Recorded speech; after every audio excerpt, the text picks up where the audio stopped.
The Sports South's college football flashback, November the 16th, 1991, Auburn against Georgia. The next voices you'll hear will be those of Bob Neal and Tim Foley. Moments away from the 95th meeting between Georgia and Auburn from Sanford Stadium. Auburn won the toss. They have elected to receive today. It's a lovely day for football, picnics, or anything you choose to do. 70 degrees, 65% humidity, just a slight breeze. This first meeting was in 1892. The Tigers have won 7 of the last 8 overall, 6 out of the last 7 in Athens. The last Georgia win here was 24-13 in 1981. Deep back for the Auburn Tigers, you see 25 is Otis Mounds, and 18 is Thomas Bailey. Thomas Bailey could be a record setter here. He needs 3 yards to set an SEC record for return yards in a season. If he gets the ball, you can be assured he will eclipse that. If he gets 16 or more return yards, he would become the first player in the SEC history. Never mind, on the short kick, it comes down to number 85, Fred Baxter. Why did I know that was going to happen? We were so ready for Thomas Bailey. Maybe later in the game, stay with us. Stan White leads the Auburn offense. 12 interceptions he has thrown this year, 3 touchdown passes, over 1,500 yards in passing yardage for number 11 sophomore quarterback Stan White, who leads the Auburn offensive football team. Some good running backs too, and Frazier, McMillan, Mounds, Brown. First down 10 from the 32-yard line for the Auburn Tigers. Hand off Joe Frazier to the 41-yard line. About 8 yards off the left side. Dwayne Simmons makes the stop for Georgia. Here the Dr. Pepper starting lineup for Auburn. Herbert Casey starting at the flanker spot. He's the senior there. Thomas Bailey will play a lot at that position, but Bailey's the freshman and does not start there. The tight end's very good for Auburn, and Bob Meeks is the leader of the offensive line for the Tigers. Double tight ends in for Auburn now on second down 1 from the 41 of the Tigers. Reed McMillan does not get the first down. He was hit first by Willie Jennings, the nose guard. The Dr. Pepper defensive lineups for Georgia. Willie Jennings, you see there at the nose guard. Kurt Douglas out on the left side. He is a 4 sacks leader on this team in that area. Dwayne Simmons is the man to watch at linebacker. John Allen's playing a steady year too. And David Ward is a recent starter there ahead of Mitch Davis. In the secondary, David Hargett, Wynn, Thompson, Carswell. Pretty good players all along. Thompson has moved into the starting lineup ahead of Mike Jones. It'll be third down 1, and Auburn's going to have to use a timeout. A little confusion, Bob, as they didn't have enough people on the field, and early on, Auburn has just taken the ball and running it at Georgia. In the first play, they lined up 2 wide receivers so far away from anybody, nobody could do anything with them, but Georgia had 3 defenders out there. You got to respect them.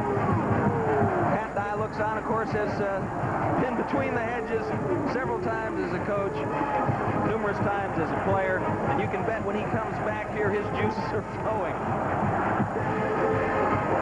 Ray Goff, concerned about getting a win out of these last 2 games, would love to beat this Auburn team. It would get his young team over the hump and get them back into the respectable performance level that Georgia fans are used to seeing as he confers there with Richard Fell, the defensive coordinator. You're looking at the Auburn band. Auburn, of course, down near LaGrange and Columbus, Georgia, just inside the Alabama line. Only a couple of hours to drive, maybe 3 hours by the time you get over here to Athens, but certainly in terms of the southeast region in the same neighborhood. So you got a lot of Auburn fans here for the game, as many as they can get tickets for. 85,000 at Sanford Stadium today. Third down 1 from the 41 Tigers. They go to Frazier. Frazier gets the first down. He's tripped up by Dwayne Simmons. Let's look at Dwayne Simmons. He's got 120 tackles coming into this game, and he's the heart of the Georgia defense. Sees that gap open there. Good block by Victor Hall, creates the gap, and he swings and misses. Frazier scoots by him for the first down. And there's Dwayne. Not a very big guy, but very agile, and he gets his head on the ball. On the first down from the 43, White can't find anybody, has to tuck it. Gets a block and a couple of yards, maybe only 1 as he's knocked out of bounds at the 45-yard line. Mitch Davis, number 58, in to make the stop for Georgia. That time it's double coverage on Thomas Bailey, and George Wynn was man-to-man on the wide side of the field with Dale Overton. Good job of coverage. You see Mitch Davis there. he's a pass rusher. Opening moments from Sanford Stadium, 12:57 to go in the first quarter. It's 2nd down 9, Auburn Tigers.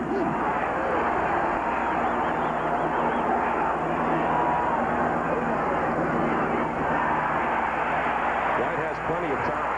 It is complete to 85, Fred Baxter. One of 2 fine tight ends for Auburn, and they make a lot of catches. A gain of 15 yards on that one. That was Baxter's 22nd reception. His backup, Victor Hall, has 16 catches coming into the game. The tight end position, Bob, for Auburn has 37 catches. So Casey Barnum almost get a piece of that, and then Thompson comes in to put him away. But in a Tommy Bowden style of offense, the tight end is going to be an important player, especially when you've got big targets like Baxter and Hall. On the first down from the 39 of Georgia. White under a lot of pressure. He took a tremendous hit from 42, Dwayne Simmons. And Tim, you said in the opening, it's hard to concentrate when you have a helmet in the chin. That's what he got that time. That time Richard Bell came after him with a blitz from the inside. You see John Allen coming, Davis is coming, and they don't pick up Simmons. They are running a pattern back to the backside. They've got a back coming out of the backfield. Pat Sullivan thought they could get that in there, but on the blitz, they really didn't have time to get it off, and effectively, they'll come back to it later on. Good call by Richard Bell. 2nd down 10 from the 39 of Georgia. Scoreless game, opening moments, first quarter. On the draw, Frazier, running room, first down. To the 25-yard line, freshman Joe Frazier from Montgomery, Alabama, came into the game with just under 500 yards rushing and 3 touchdowns. Frazier's the 2nd fastest player on this team, was a high school nose guard. Not recruited by a lot of people, but as a redshirt freshman, making a big difference for Auburn. Pops right through there, gets through that 2nd line of defense, and linebackers don't really get to him, and Frazier picks up the first down. From the 25-yard line, Auburn on the drive started at their own 32. Hand off to the fullback. Reed McMillan gets to about the 22-yard line. It's going to be an interesting match to watch throughout the afternoon. Bob Meeks, number 70 from Evergreen, Alabama, against Willie Jennings in his 2nd real start here as the nose guard in Georgia. He's 285-pound sophomore. Gain of about 3. Let's call it 2nd down, long 8. 9th play of the drive for Auburn.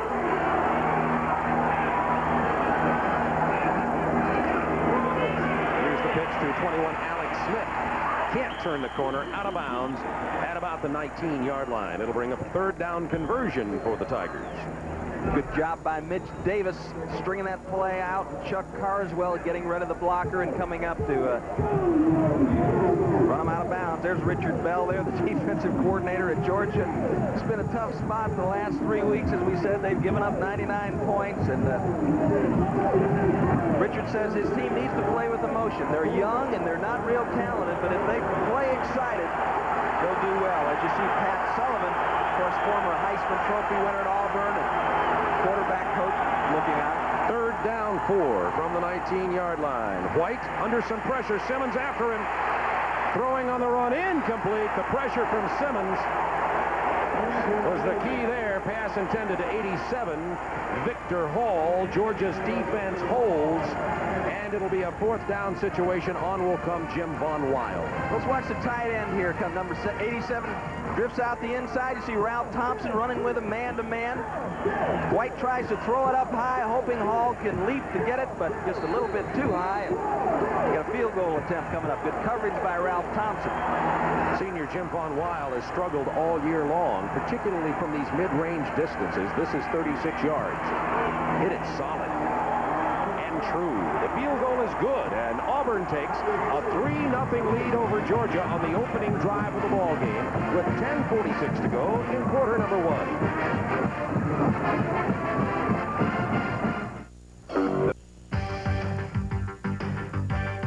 The tide's rolling, and you can catch the action on Bama pay-per-view.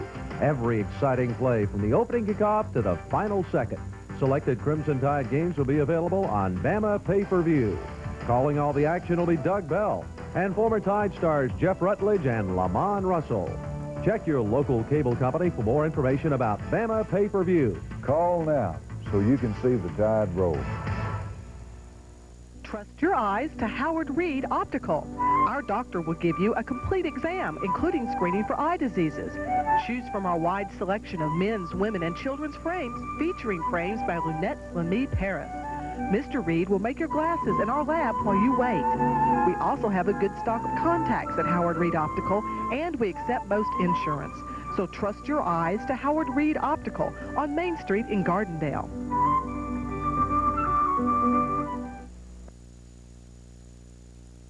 Auburn takes a lead 3-0 with 10:46 to go in the first quarter on the 36-yard Jim Von Weil field goal deep for Georgia. Andre Hastings and Arthur Marshall. We were talking about Thomas Bailey and how great he is. Well, Andre Hastings is the SEC's leading kickoff returner per average, and Arthur Marshall is fifth, 27 and 25 yards respectively. Let's see how Auburn deals with that. They kick it. Whoa! In and out of the arms of Marshall, back to the 1-yard line. He's going to down it in the end zone. Now, if that goes in the end zone, they'll call it a touchback because the ball's momentum took it into the end zone. So Eric Zier will lead the Georgia Bulldogs on offense. He is the true freshman. Everybody talking about him. As Ray Goff says, the biggest problem there is he's getting so big, so fast that he worries about where he'll have to go from here. 1,633 yards, 7 touchdown passes, and one of the big keys to Eric Zier in Georgia's offensive seasons, only 3 interceptions all year. Only 3 for the whole squad, and that's a real testimony, I think, to Steve Ensminger, who's a quarterback coach here at Auburn, and of course Wayne McDuffie. 3 interceptions, 293 attempts. First down 10 from the 20-yard line. Zier on the roll out to throw. Has some pressure. He throws it out of bounds. The intended receiver was Andre Hastings. Second down 10, Georgia from the 20-yard line, trailing 3-0. Zier in the pocket down the sideline. Has a man there. Marshall. It is complete. Marshall at the 20 and down to the 14-yard line. Arthur Marshall from Eric Zier, a gain of 66 yards. Now they're going to say he stepped out of bounds. Scratch the 66. It'll come back upfield to the 43 of Auburn. Got Benny Pierce dropping short. Freddie Smith's got to get a jam there. He's got to take something out of Arthur Marshall. He knows if he clears him to the outside, Stankunas doesn't have time to get there. Zier was patient. He pumped the short man and laid it up over the top to Arthur Marshall for his 31st catch of the season. Knocked 23 yards off of that. He stepped out of bounds at the 43-yard line. You could see clearly there that, in fact, Arthur Marshall carelessly stepped out of bounds. He certainly didn't have to. Zier rifles it over to the near side, and it is complete to Arthur Marshall to the 36-yard line. A gain of about 7 yards on that play. Look at the protection here from Georgia. Lamont Tellis helping out on the nose. McMillan, Max Strong in there, and Zier takes his time. Lays it up over the top. Now it's, as Arthur Marshall was trying to gain control of the ball, he just drifted to the outside and stepped out of bounds. This will be second down and 4 from the 36-yard line. Zier over the middle. He is complete again for the first down to the tight end of the 28-yard line. That's Shannon Mitchell. He's tackled by Alex Thomas. And let's take a look at the Auburn defensive alignment. Ricky Sutton, good pass rusher, and if Auburn is to stop Zier, you can see they are going to have to get some kind of pass rush on that young quarterback today. Darrell Crawford, his nickname is Crash Crawford. He has 131 tackles, and Corey Barlow heads up a good secondary for Auburn. They will be tested today. There was a penalty tagged onto that play for face mask, and they moved the ball down to the 21.5-yard line. That's Mac Gentry there, the head official. Elizabeth's son, met Elizabeth over in Knoxville last week. On the first down, Zier runs out of trouble. Still looking. Finds his man. It's incomplete. Had to short hop it down there, intended for Garrison Hurst at the 15-yard line.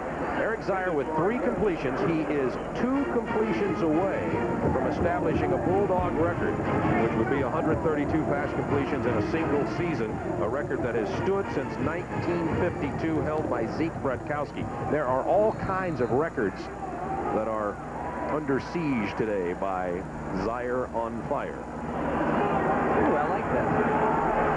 that on a hat. And sell it. Let's do it. We should have thought about it last Monday. Call me earlier with these ideas. Second down 10 from the 21. Zaire under pressure, and he is down. That's the way to stop Eric Zaire. The man who got him 51, James Willis. Big loss on the play of 15 yards. It's tough on play action because the quarterback really can't see what's happening as his back is turned.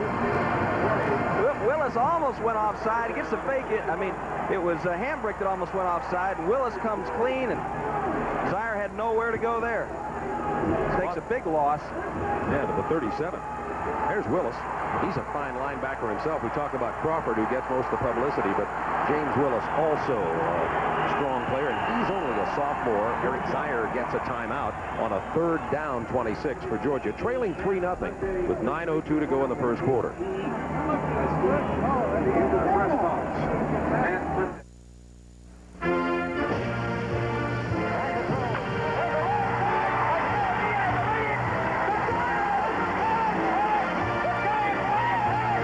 This is just a glimpse of the unforgettable moments that you can treasure and share in baseball. The new landmark series from the acclaimed filmmaker Ken Burns. Baseball is a sweeping tapestry that shows us how we anguish in defeat, exult in triumph, and relate to the game in terms of our own lives. The luckiest man on the face of the earth. This amazing series is now available in a deluxe classic edition only by calling Ken Burns Baseball at this toll-free number. You'll get the first cassette for 10 days free of charge. If you like it, keep it for only $4.95. Future innings will come on the same 10-day free preview basis. Call 1-800-215-4100 and ask how you can get this beautiful $60 companion book absolutely free. Don't miss out. Call right now. Thanks to the sack, and Merry Christmas to all of you, too. Thanks to the sack, it will be third down 26 from the 37. I need to make the correction. Of course, it was Mike Pelton that almost jumped off sides for Auburn. Mike Hambrick has a red jersey on. Out of the shotgun, there's the shovel pass to nobody. Oh, that was dangerous. Incomplete pass. And Georgia's drive stalls. I'm telling you, Auburn was coming with everybody on the last two plays, and that proved to be very effective against Zaire. As we said, the pass rush is going to mean a lot. I want to make a quick note here on Georgia's defensive team about David Hargett, who was scheduled to start today. He did not because he aggravated a foot injury suffered in last week's game, and his status of whether he'll play much today is uncertain. Georgia's backup punter, Stuart Saucy, punts this one into the end zone.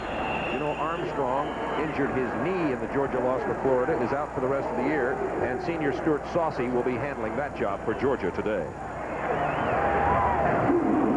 Georgia's drive stalls. Saucy punts it into the end zone. Touchback. Auburn, first down 10 at the 20, leading 3-0. 8:47 to go. Quarter number one. Bob Neal, Tim Foley with you from Sanford Stadium. Stan White. He's going long. Too long.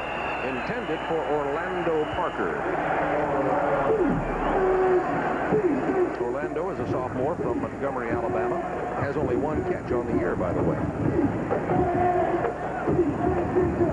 And Stan White, the sophomore, confidence regained last week as Auburn defeated Southwest Louisiana 50-7. And Pat Dye said there's no question our talent outmanned Southwest Louisiana's. But what Pat Dye liked about the game was the focus and the execution offensively and defensively for Auburn. Second down 10. They hand it off to Joe Frazier. Frazier 2 or 3 yards to the 23-yard line.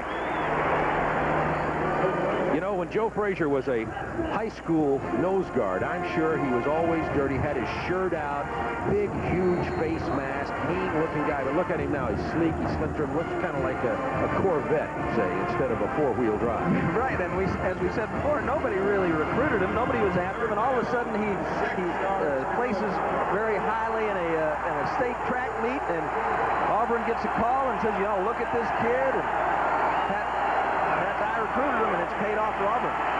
Stan White has it batted down at the line of scrimmage. That was third down 6. So the Georgia defense is 3 downs and out on this one. Looked like Wallace got that, number 92.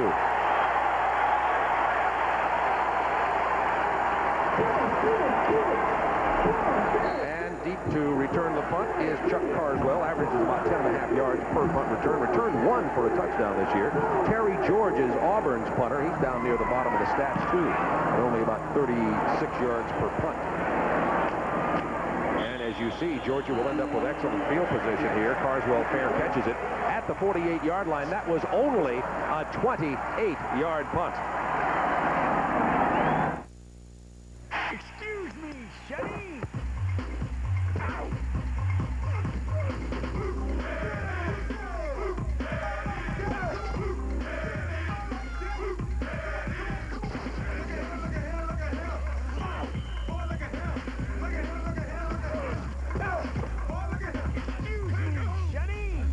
In the NFL, there's only one sports drink, and it's gotta be Gatorade. This is Madison, Georgia, a beautiful town much like it was over 100 years ago. Madison has been the home of Pennington Seed since it started in the 40s. Through the small-town sense of pride, Madisonians have helped Pennington Seed grow into the finest producer of grass seeds, fertilizers, weed, and pest control products. It isn't easy making products this good, but we do make it easy for you to choose one. Just look for the Pennington name on the package. Get the Pennington advantage. There's Scott Marks, one of our TBSers who's taking a busman's holiday with his lovely wife, Becky. And his dad is taking a picture, Josh. Well, of course. On the first down, Georgia running the ball. This is Larry Ware to the 33-yard line. Frankie Stankunas had to make the stop. A gain of 19 yards. You really have to respect Larry Ware and the effort that he's put forth this year. In the light of all the hoopla around Garrison Hurst, he just kind of stood up and said, hey, this guy isn't going to walk into the starting job. I'm going to fight you for it. And he has had a banner year. Virtual mirror images, Hurst and Ware. They don't lose anything either way when they trade off between those two fine tailbacks. Zaire, it's incomplete. Penalty marker down. Looks like somebody may have jumped, intended for Andre Hastings. So Zaire was 3 out of 4. He is now 3 out of 7, thanks to the pressure that's coming from Auburn.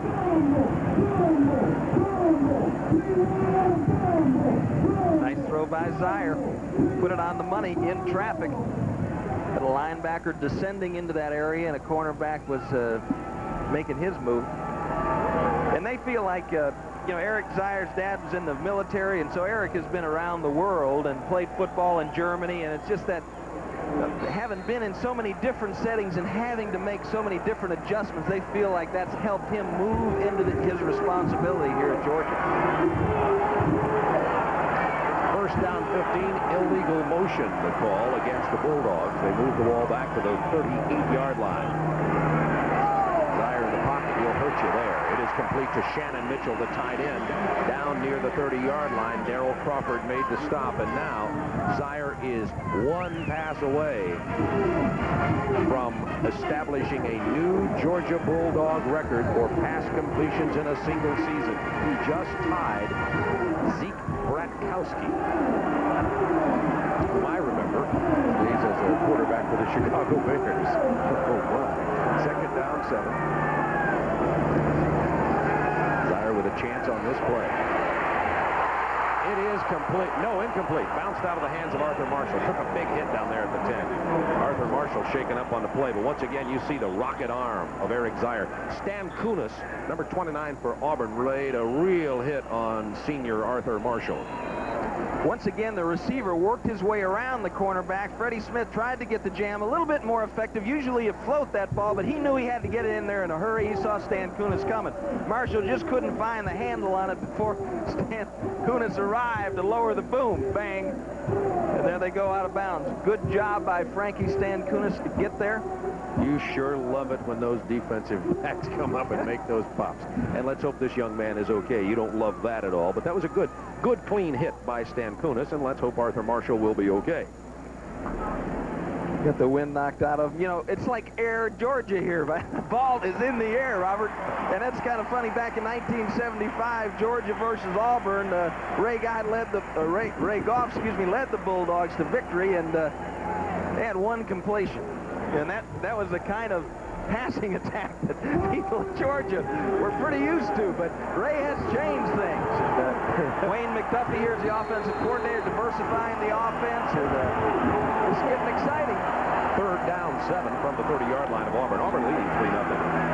Zaire under pressure. It is complete to the tight end. First down, Shannon Mitchell inside the 20.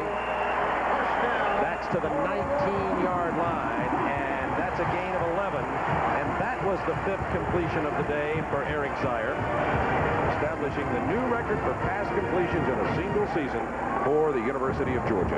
Watch the tight end now. He gets the inside release. It's a blitz, so he's being covered man-to-man by Alex Thomas. He drives on the ball. He tears it out. You see, I think it's Stan Kunis coming in there again, knocks it loose, and the ball rolls out of bounds. Georgia was last in possession. First down.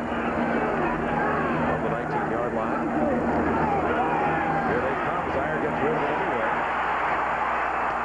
This is Damon Evans, and he's out of bounds at the 12-yard line.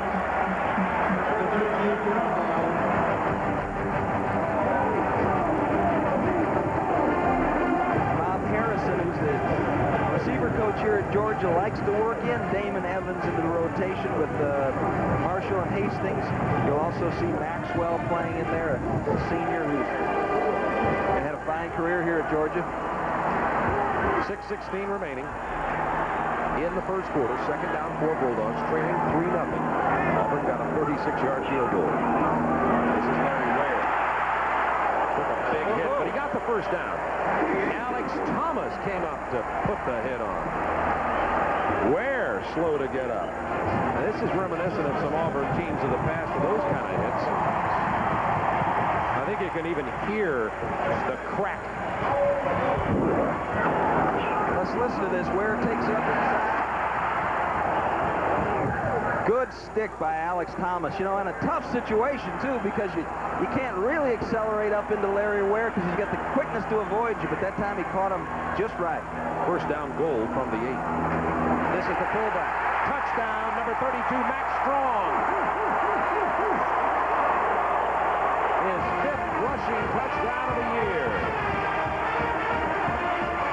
We've seen Georgia fullbacks on those quick openers many times over the years, and junior Max Strong takes it in to give the Bulldogs the lead. It's a real unselfish guy there, Max Strong from Columbus, Georgia. Spends a lot of time blocking. Todd Peterson converts the point after attempt. It is 7-3 Georgia.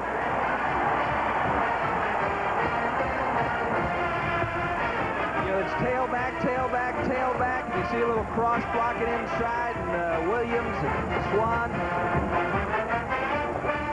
Tellis, Millen. Watch Jack Swan, number 76, clearing the way. Good job by Russell before, number 67, the center, getting the turn. And it's 6 points for Mack.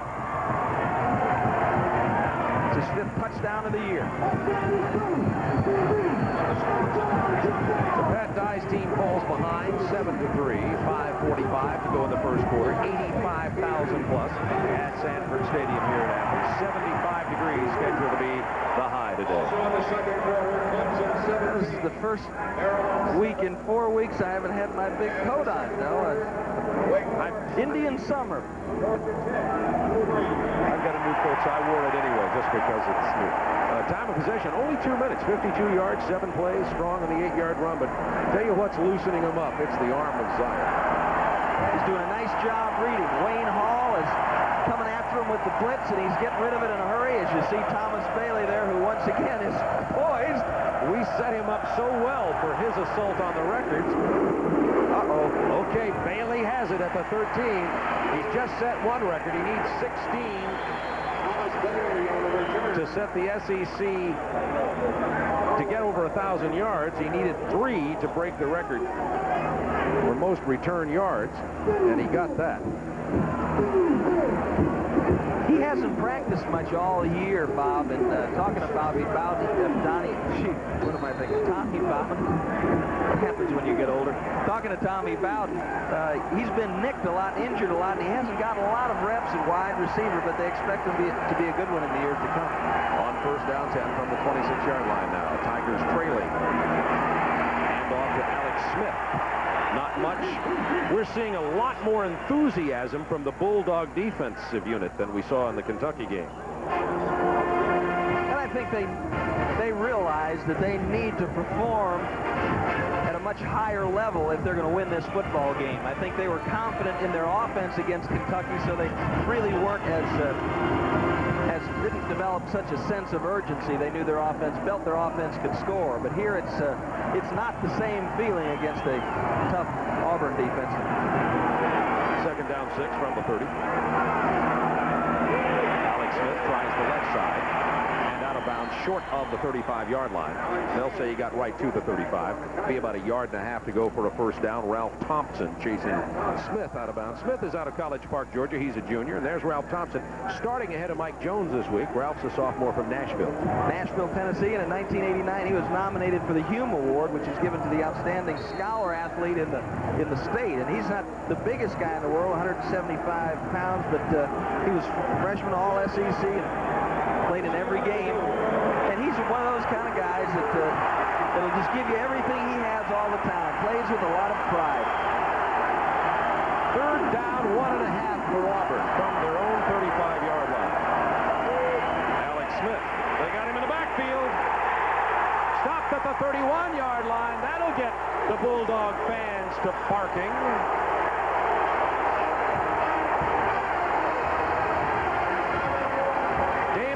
Led the way, the redshirt freshman out of Memphis.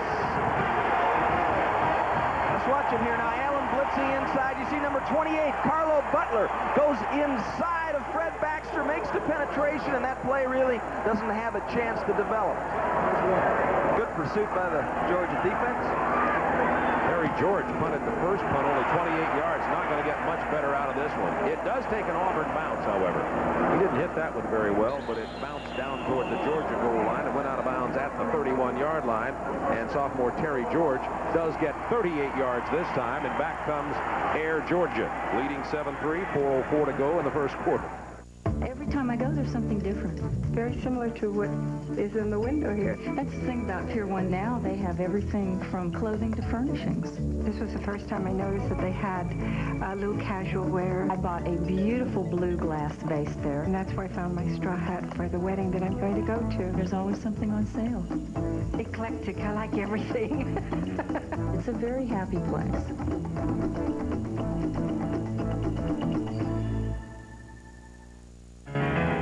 Steel City does it better. Do quite the way we do in the comfort zone. Your sales service and installation leader, Steel City Heating and Air, has been serving Birmingham since 1977. Call 942-7953.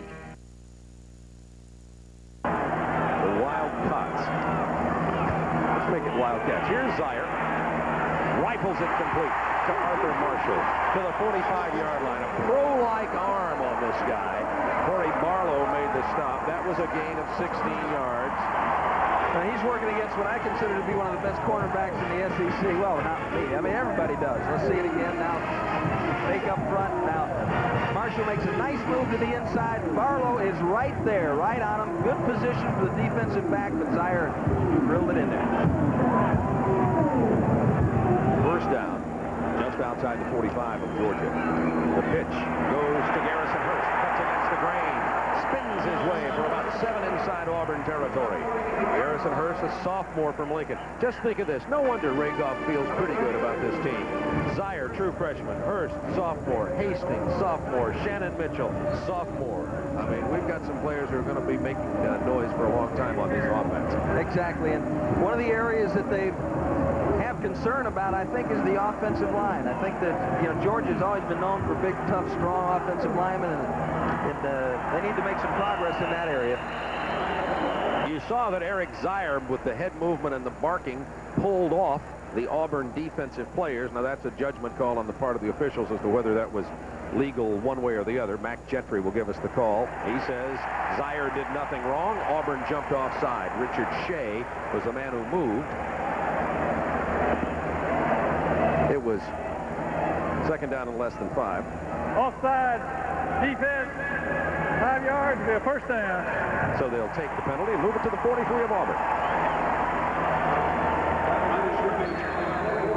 Good job getting him to jump. As soon as the center sees that penetration into the neutral zone, the thing he wants to do is snap the ball, catch him off sides, take the 5 yards, move on.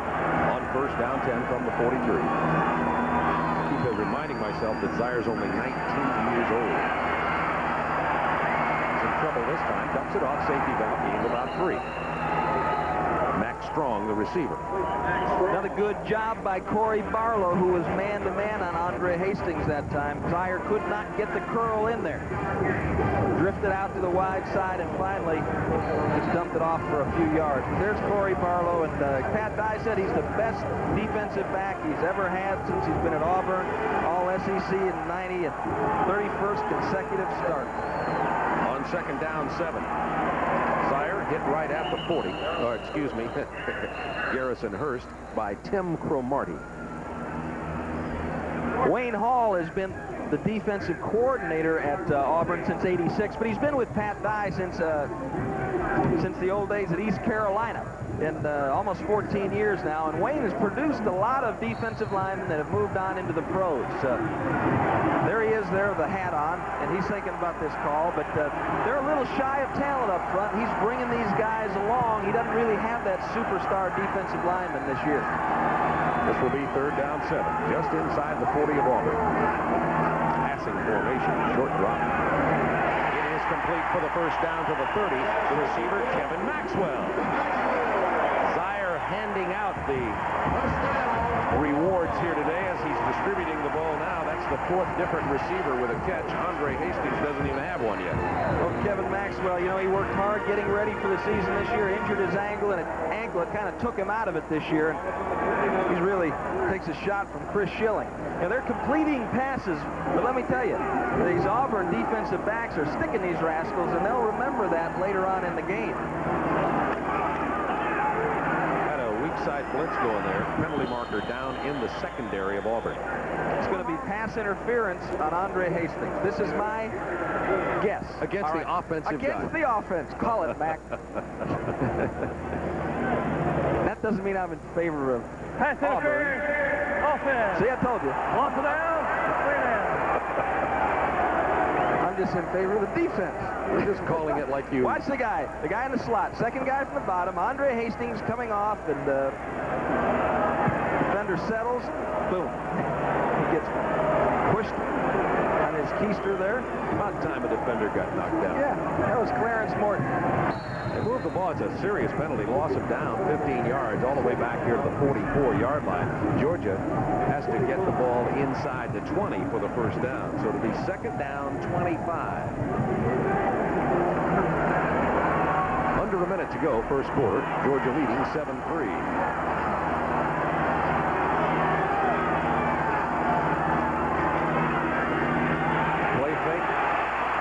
Come in and get him from behind. It got him was 72 John Wilson. That's his 3rd sack of the year, loss of 8. It'll be third down and forever. 3rd and 33. The Wilson's had 3 sacks and 4 passes broken up, but this was a good job of coverage by Steve Dennis's Auburn secondary. Nobody there. That's kind of a hesitation sack. Good job by John Wilson. Haleyville, Alabama, senior. Playing his last year for Auburn. Former tight end, been a part-time starter for a couple years. They faked the draw out of the shotgun. Zaire throwing on the roll. It is caught out of bounds for an incompletion by Andre Hastings. So Georgia will have to give up the football on the pass interference loss of 15, the sack loss of 8. Georgia couldn't recover from that. And on comes Stuart Saucy, the senior from Waycross. This will only be his 11th punt of his career. And Thomas Bailey is back at about the 15-yard line. Thomas Bailey needs 4 yards to go over 1,000 on this return. What a punt by Saucy. From the 3, Bailey's got the 4 and more. Thomas Thomas Bailey down to the 47-yard line, and what a way to set the record. The first SEC player ever to gain 1,000 yards returning kicks in one season. 52 on that one. And this is why they are pooch kicking the kickoffs. Now, Thomas Bailey makes a decision to catch this ball on the 5-yard line, something that may be discussed in the team meeting on Monday, but, you know, they make it pay because he gets a great block by Doug Bell, and then he just takes it upfield. The punter does a good job turning it back inside, slowing him down, and then, like, first brought him down. Big play by Thomas Bailey. He's got Auburn in good position. Homeowners, now clean up fall leaves and yard debris faster than ever before. Introducing the all-new Troy-Bilt Chipperback line, including a new 5-horsepower model that recycles leaves, twigs, even branches and fallen limbs like this as you walk. Plus, it's backed by a 7-year warranty only from Troy-Bilt. The secret is a powerful walk-behind vacuuming shredder and heavy-duty auto-feed chipper that handles branches up to 2 inches thick right on the spot. Plus, all your yard wastes are chopped up, reduced, and bagged automatically, turning mountains of yard waste like this into a single bag of compacted wood chips and mulch for easy disposal or use as free landscape mulch or compost. So stop struggling. Discover the new line of Troy-Bilt Chipperbacks. Call for your free catalog today. For complete details on the all-new Troy-Bilt Chipperback line, including your free full-color catalog and exciting news on our exclusive Troy-Bilt 7-year warranty, call toll-free 1-800-356-4646. That's 1-800-356-4646. Call today.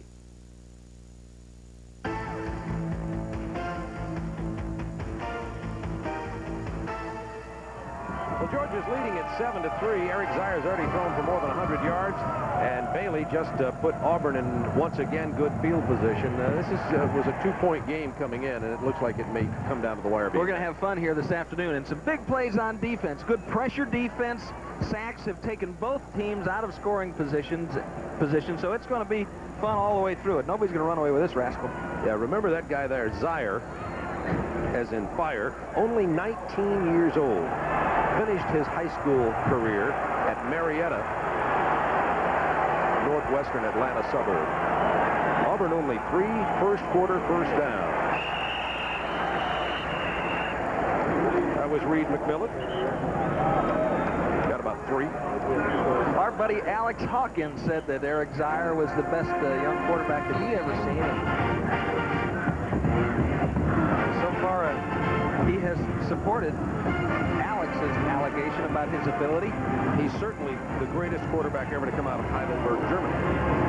That's right. Enrolled a little early in school in the springtime so he could get in some spring practice. 3.8 average coming out of high school, too. Victor Hall with the reception, just short of the first down. It'll be very close. There's Thomas Bailey. He's also a true freshman from Enterprise, Alabama, and already has over 1,000 yards returning kicks in a season. And he also broke the SEC high of 987 set by Willie Gaud out of Tennessee. Right, yeah.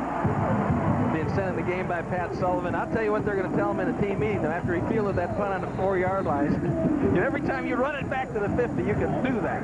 But if you're not going to run it back to the 50, you let it go into the end zone. Bailey's return set up the winning field goal that gave Auburn the opportunity to defeat Vanderbilt earlier in the year. So he's been not just getting the yards on big plays. He's made the big plays when they counted. Overton is wide open for the reception at the 13-yard line. So Stan White answers. And he guns it over to senior Dale Overton. George Wynn covering on the play. And Overton had all kinds of room. A gain of 23 yards. Watch the top of your screen now here. Dale Overton, who is a walk-on in 1987. Watch this move to the inside. He gets Wynn moving inside, then comes back to the outside. That route takes some time, but White bought some time by rolling to the right. And then George Wynn breaks down and makes sure right here. He knows he's all alone. He just got to get him down or get him close to the ground to 6 comes and puts him away. Frazier and McMillan in the backfield. Georgia's sending a blitz. They hand it off to McMillan. Big hole. It's a touchdown, Auburn. Once Georgia decided to commit to the pressure. That opened up the hole. Let's hold it for a moment. There is a penalty marker in the end zone. One of the things that's so difficult to teach young players is the importance of the element of surprise on defense. Blitzing is one thing, but to tip it off, you give those offensive linemen time to adjust their blocking schemes, think about it a little bit, then they have a better shot at picking it up. There's a face mask on defense. Touchdown counts. Face mask, defense will be penalized on the kickoff. Watch it here. Simmons coming on the right side, gets blocked by Meeks, gets walled out by Meeks, and looked like Mitch Davis couldn't hang on. Juan Wiles' point after is good. And Auburn has taken the lead. So we've had 2 lead changes already. First, it was Auburn 3-0, then Georgia 7-3. Auburn back with a 10-7 lead now with 13:38 remaining in the first half.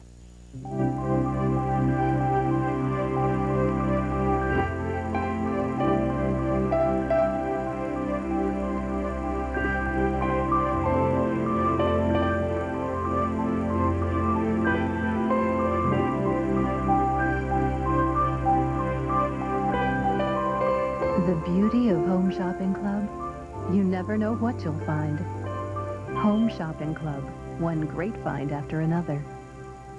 There's a new program that takes you inside the world of entertainment.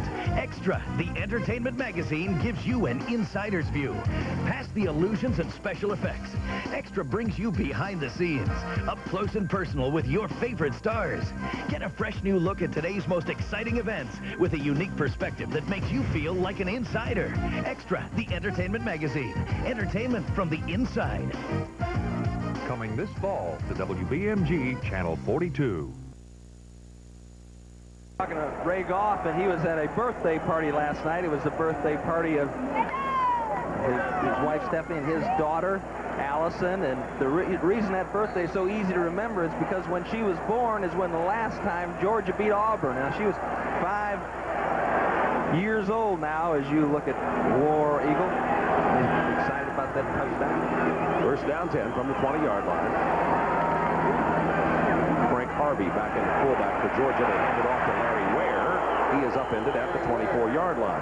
Now you saw that now, right? Now number 6, Freddie Smith. He's really a linebacker. They have him playing cornerback. He's in a cornerback's body, but this guy just loves for you to run the ball his way. He is second in let's see, what is it?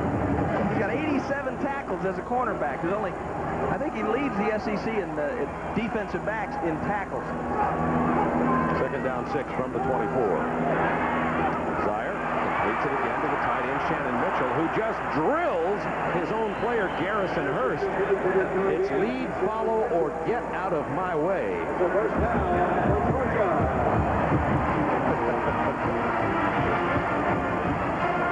And sometimes that aggressiveness can get you in trouble as a cornerback. You want to get involved in the physical aspect of the game too much. This time, just a little circle over, a little delay to the outside, comes underneath the linebackers. Hurst is doing the same thing from the other side. Have a little collision. Garrison, I got a situation here. I don't need this kind of help now. First and 10. I know your intentions were honorable. And the play fake. It is complete to Marshall for the first down. Spin move to the 38-yard line by Arthur Marshall. Eric Zire with 11 completions now. Zire has thrown for 133 yards, 11 out of 17, and he had pressure this time. Chucky Johnson. Good play fake there, and that's exactly right. Chucky Johnson in his face, and he throws it a little low, but Marshall goes down after the ball. Secures the ball. Looked like Jeff Treadway. First and 10 from the 48. This is Hurst. First down to the 38-yard line. Make it the 37-yard line of Auburn. That will bring up... That's Georgia's 11th first down of the game. Earlier in the year, Ray Goff was saying that Hurst hadn't really come to life. He was a very physical runner, but hadn't run that way yet. We saw him run that way for 158 yards against Kentucky, and he looks like he's running the way that Ray wants wants him to run today.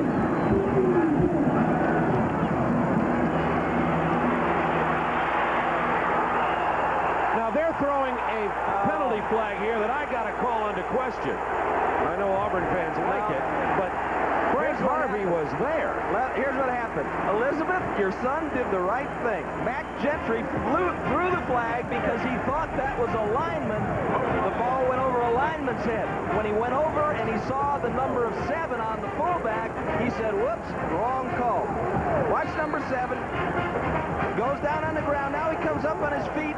Great job by Zier. Gets the ball in the area. Gentry thinks that's a lineman when he throws the flag. When he sees it's number 7, he picks it up and says, I made a mistake. In front of all these people, Elizabeth. Isn't that good? Aren't you proud of your son?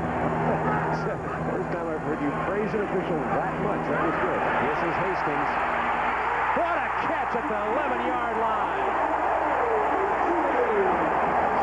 27-yard gain. Zier threads the needle. And Andre Hastings shows you why he was the most recruited receiver in America 3 years ago. Corey Barlow in great shape. 2 of the best in the SEC, and this is what a matchup should be. Man-to-man, he's running right with him. Get your head around, that's it. Go up for the ball. Hastings locates it and pulls it down.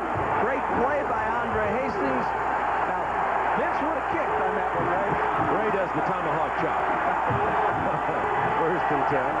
From the 11, Garrison Hurst spins to the 4-yard line. That play is designed to go back there, Bob. They're trying to get big number 73, Bernard Williams, to cut off John Wilson.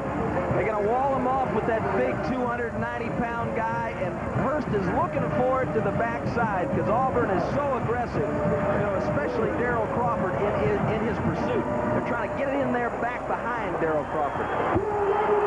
Auburn leads at 10-7. 10:36 to go in the half. Georgia, second down 3 at the 4.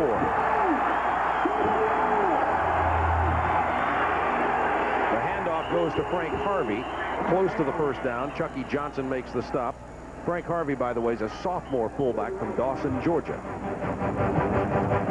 See Pat Dye standing along Reggie Herring, a former All-American at Florida State, and you know, one of the inside linebacker coaches. And they're well coached on defense because you can fool them once, but rarely twice. There you see the Georgia offensive brain trust. Wayne McDuffie on your left, Steve Ensminger sitting next to him, and then Mike McIntyre, Georgia's son, sitting next to him. Strong in motion. Garrison Hurst running for the corner. Puts it back inside, got to the 1. And I believe Hurst got enough for the first down. Let's just see where they spot this ball.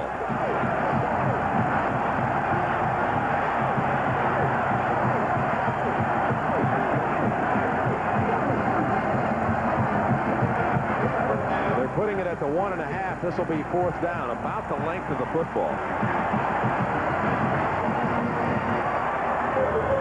Georgia going for it here. Now, they may not go for it. They may just come up to the line of scrimmage and try to jump them off sides. Zier has successfully jumped them off sides a couple of times already. Georgia's not as strong as you'd like to be in that front wall to get 18 inches. Zier on the option. Hurst. Touchdown. Penalty marker in the end zone. That's as close to an option as Georgia has.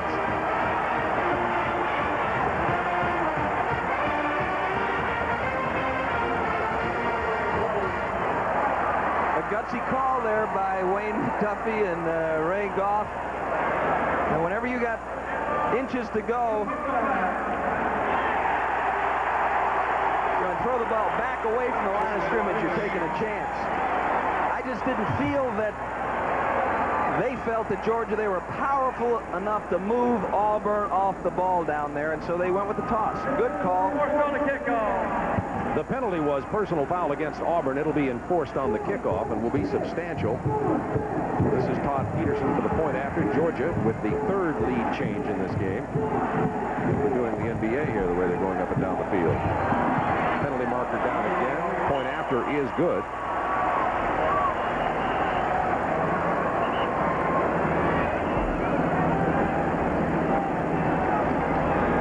looked like it might have been offsides. Ray Goff all the way down there at the 20 signaling. Decline, decline, decline. At least one of the Georgia coaches was. Offside, defense, be forced on the kickoff.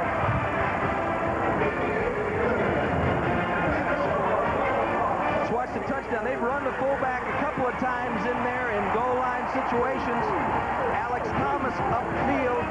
Not sure who had pitch responsibility. Corey Barlow gets there to try to help out, but it's too late. This is something that you study and study and study. You've got these calls made before the situations come up, and it certainly worked out for Georgia. We're here at the Chrysler test track along with the all-new Eagle Talon and Sue Lampe. Any thoughts, Sue? CD player, dual airbags, 5-speed overdrive. You got it! What are we talking about? 140 horses, 130 foot-pounds of torque, double wishbone suspension, and what, 25, 30 grand? Seems our little friend Sue has a lot to learn about the Eagle Talon.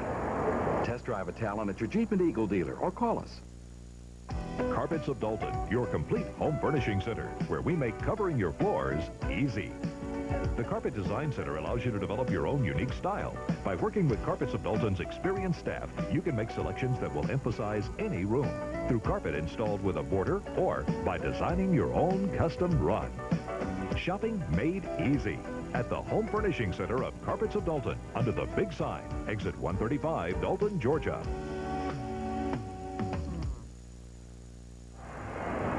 Georgia has regained the lead 14-10 with 9:17 to go in the first half, and thanks to the penalties assessed on the kickoff, Georgia will kick off from the 45 of Auburn, and Peterson will probably put this one in the new seats down here to the left side of the end zone at Sanford Stadium. This may be the only time we see him kick it deep this afternoon. This is maybe one way to stop Thomas Bailey from returns, is to kick it off from the Auburn 45-yard line.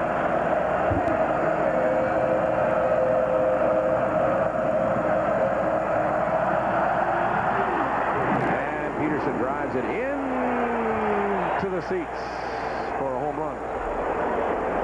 9:17 to go in the half. Georgia leads at 14-10.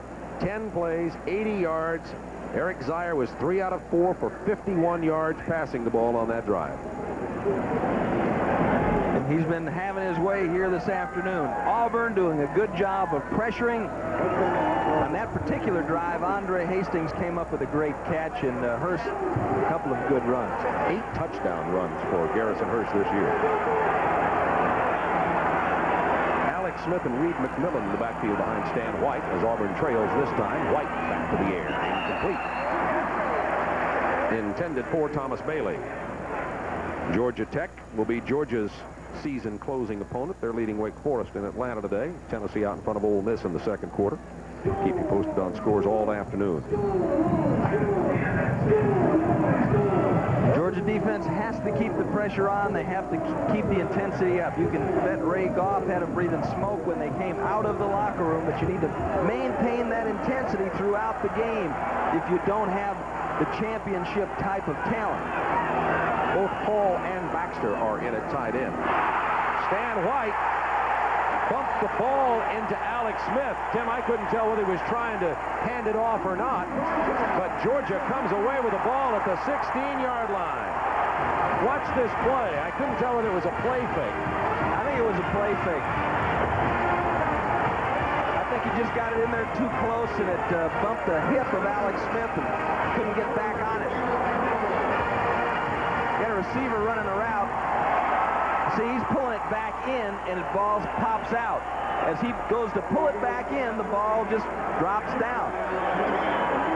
Kurt Douglas on the ball. Georgia first down at the 17. And leading 14-0. First significant turnover of the game. Changing momentum here. Ware gets the carry to the 15. Not much more. I agree with you, Tim. I think it just fell out of his hands. It's a better view. Hand a little wet and it just dropped back out of there. Just those things happen occasionally. We've seen quarterbacks go to throw the ball and the ball just slips away. And Obviously, Stan White wants to finish strong this year, and for that Auburn offense to produce, he's got to have his foot on the pedal full speed. Second down from the 15-yard line. Throwing on the run side of Hastings. Hastings knocked out of bounds at the 5. That'll be a first down, Georgia. Gain of 10 yards.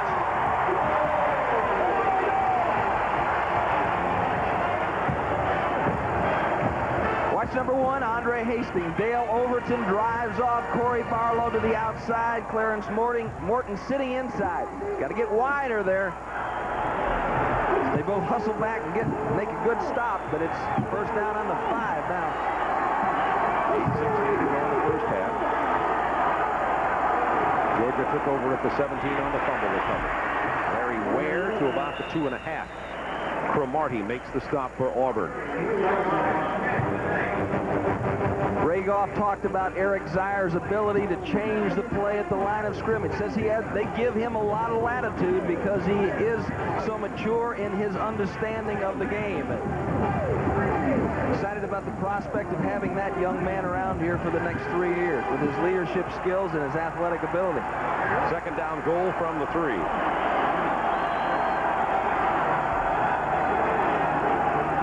Ware tries the left side. Gets a block from Strong.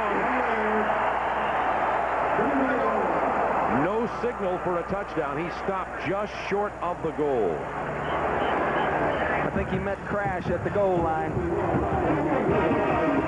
Pierce upfield, turns it back in, and there's diving in there James Willis and Darrell Crawford, Richard Shea, 93. Auburn is going to fight you to the death. Everything but the ball got in. Ware had his body inside there. They give it to Strong.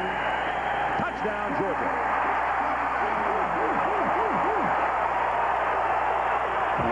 Two short yardage touchdowns on the day for Max Strong.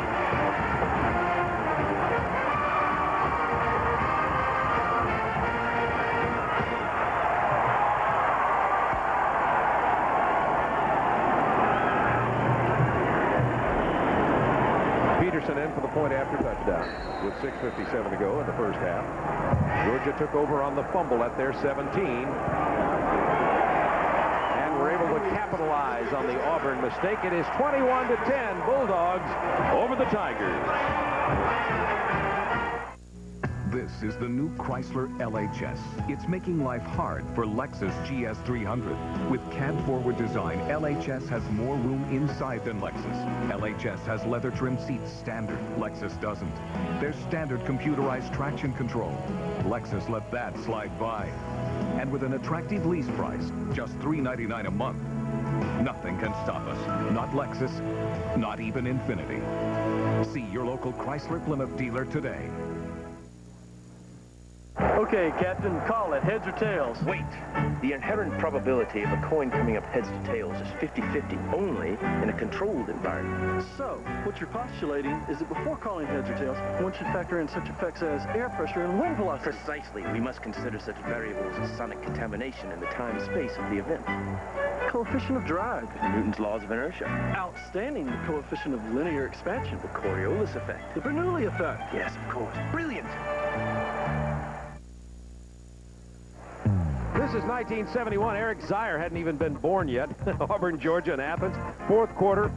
Potential tying point after is blocked by Roger Mitchell. On the next offensive play, this is Pat Sullivan on his way to the Heisman, to his favorite target, number 88, Terry Beasley. This is the clinching touchdown.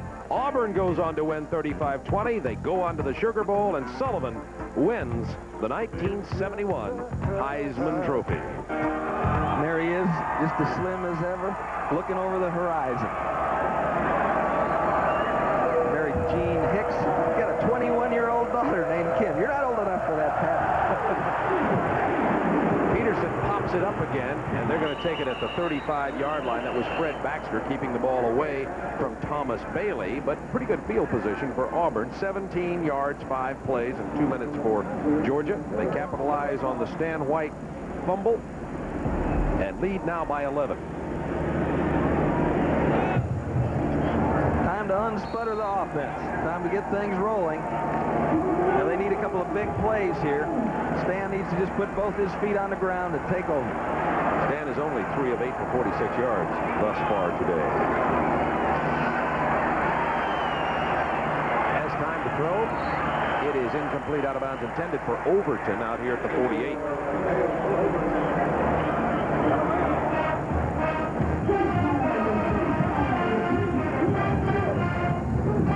Which one of those? I've seen an Uga on the right is the real thing.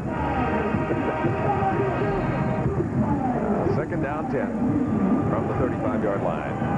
He's being nice to the Uga, right?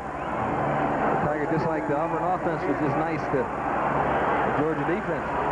The Georgia defense has been nice to Auburn. Last 4 drives, Tigers have amassed only 52 yards. Here comes the blitz. They hand the ball off to Frazier. Broke the initial tackle, but gets only to about the 38-yard line. Damon Ward makes the stop for Georgia, number 53. Once again, Richard Bell, the defensive coordinator of Georgia, choosing to blitz, coming with John Allen, getting people upfield, disrupting the timing of that play. Old Richard, you know, Richard couldn't wait to get on the field today, I'll guarantee you. After that, the affair in Florida, I think he was embarrassed and his team was embarrassed, and whenever that happens, you can't wait to get out there again and redeem yourself. Third down 6 from the 39-yard line. White has a man. It is complete for the first down to the 45-yard line of Georgia to Tony Russell.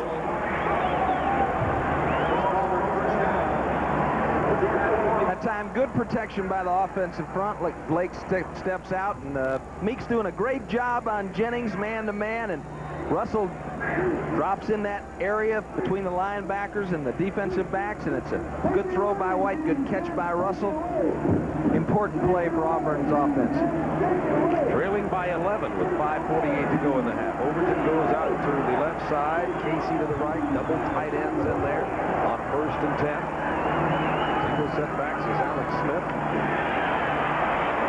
Looking for Casey deep. He's there. Nice defensive play by Chuck Carswell.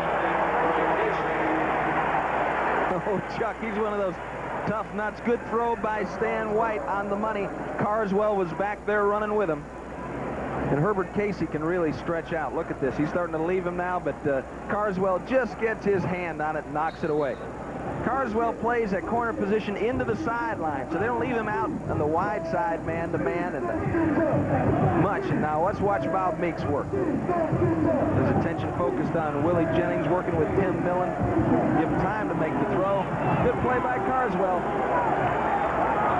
Jennings inconsistent, but he can be a truckload on occasion. Second down 10 for Auburn. Screen pass to Smith. Smith avoids the first, but not the second tackler. Simmons was there initially, and then Damon Ward cleaned up after Smith made Simmons miss. Ball thrown a little high on a screen pass.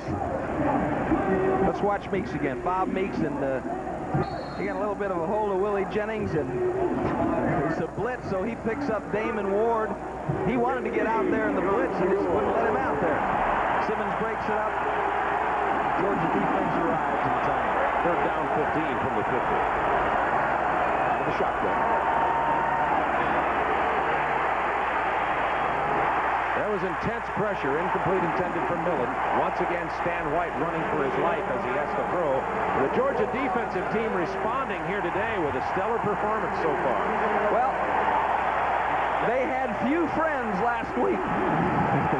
Nobody wanted them over for dinner. And when that happens, then you just got to come together and depend on each other, and everybody just got to step up to the plate, do their job. That's what's happening here this afternoon. Terry George averaging only 33 yards a punt today. Pretty good one this time. Carswell will take it at the 13.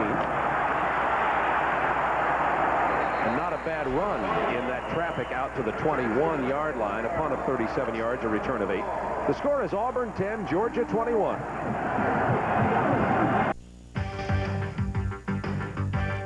The tide's rolling, and you can catch the action on Bama pay-per-view. Every exciting play from the opening kickoff to the final second. Selected Crimson Tide games will be available on Bama pay-per-view. Calling all the action will be Doug Bell and former Tide stars Jeff Rutledge and Lamont Russell. Check your local cable company for more information about Bama pay-per-view. Call now so you can see the Tide roll. I hate bugs. Bugs can just ruin your life. You never knew when you were going to walk into the bathroom in the middle of the night, flip on the switch, and there they were. Sears Pest Control 7-step treatment will rid your home of bugs for a full year. I was very surprised it was once a year, but it does work. Sears guarantees it works. There are absolutely no fumes, no smell. Once a year is convenient, effective. Very thorough. I haven't seen any bugs. For a free inspection, call Sears Pest Control today. It really does work. Georgia leading at 21-10. We have 4:27 to go in the half. Eric Zier 21 yards away from breaking the Georgia single-season passing yardage record. This one is complete. He's been looking up his tight ends. He gets about half of them or more on that play. Morton tackles Shannon Mitchell. It's the great fake by Zier that time. Spent time with it, didn't hurry. Stared back into the man that he had faked the ball to, let that hand trail, and then he came roaring out to the sideline. Throwing it on the money to Shannon Mitchell. Back to the 32, first down 10.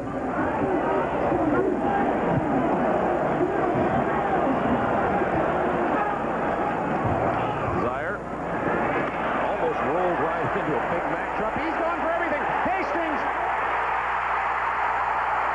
to the 7-yard line, and that will break the Georgia record. 60 yards. Zier to Hastings, and the look of the future of the University of Georgia.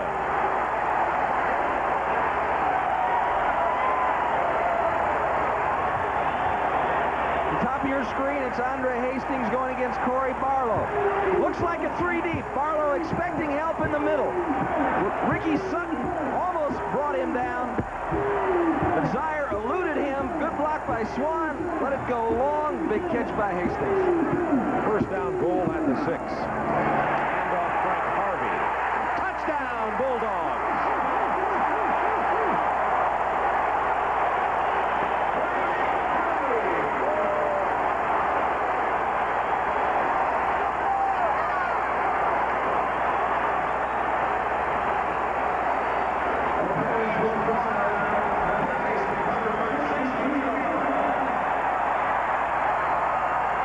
In for the point after touchdown with 3:24 to go in the half. It is Georgia 28, Auburn 10. So the Auburn fumble 2 possessions ago for the Tigers led to a Georgia touchdown. And then that 60-yard pass completion from Eric Zier to Andre Hastings. What a beautiful play. Let's see that long pass again. We'll watch it from the end zone camera. Watch number 76, Jack Swan. He comes out, picks off Ricky Sutton. Zier reloads up over the top. True freshman Chris Schilling playing deep middle of the field. Barlow expecting help back there, but it hit it over the center fielder's head, and here's the touchdown. It opens up on the left side, and then Frank Harvey just bowls his way through James Willis and Freddie Smith, 2 strong tacklers. Harvey just knocks him into the end zone. Bowl's a good term here today. Georgia with a win will be invited to the Independence Bowl.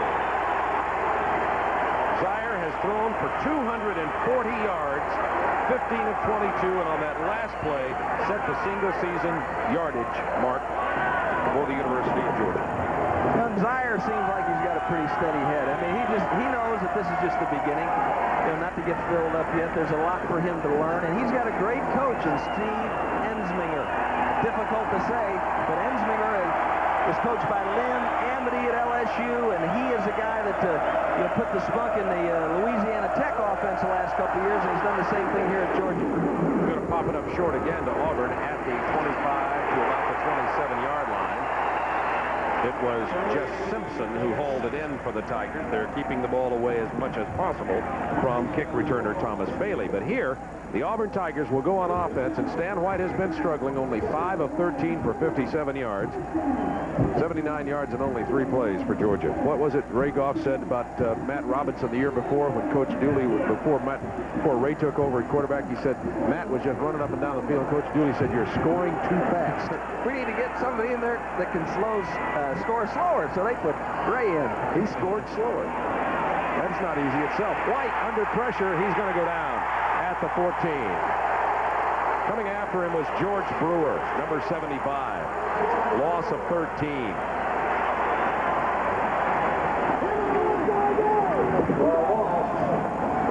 George Brewer this time coming from the right side and working against Chris Gray. Job by Brewer, who missed last year with back trouble and academic trouble. He's back this year and working his way into playing shape. Second down, 22 from the 15.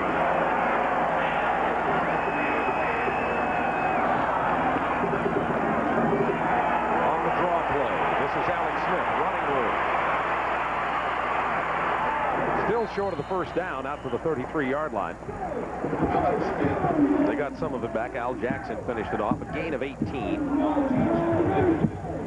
If you play Auburn and that man right there is wearing a head coaching hat, you can be sure of something. You're going to get 60 minutes from him. You know, you may beat them and you may outperform them, but they're going to be fighting you down to the end. So, you know, this Georgia defense needs to keep its helmets buckled up and ready to play. Third down, 5. Dan White, you see, having problem finding somebody. Eventually has to throw it away. Excellent coverage by the Georgia secondary on that play. White had the protection, rolled out, could not find anybody. It'll be 4th down punting now, and these Bulldog fans have forgiven the defense. It's also temporary, though. As you well know. Yeah, they only forgive you for a little while. Yeah. Right now, we're okay. They don't hate us yet. Carswell back on his 32 to take Terry George front. Not a very good one. Got a little bit of a shank. There's Kerry. Carswell at 25 to 36. And Georgia will take over there, leading 28-10 with 1:35 remaining in the first half. Fries and a drink, please. Bon appetit. Just because a place charges only 99 cents, they shouldn't skimp on the food. So on Wendy's 99-cent super value menu, we don't. There are 9 great items to choose from. Take our Big Biggie fries. They're the biggest in the business for 99 cents. And our Biggie drinks. It'll take you all afternoon to finish it. They make sure you get a lot for your money. At Wendy's, you don't pay more, you just get more. The demands that the fans put on their football team, that they put on that university, and it's great tradition. You've got to believe in yourself or the thing that you're doing. Just believe that good things are going to happen. Believe in success.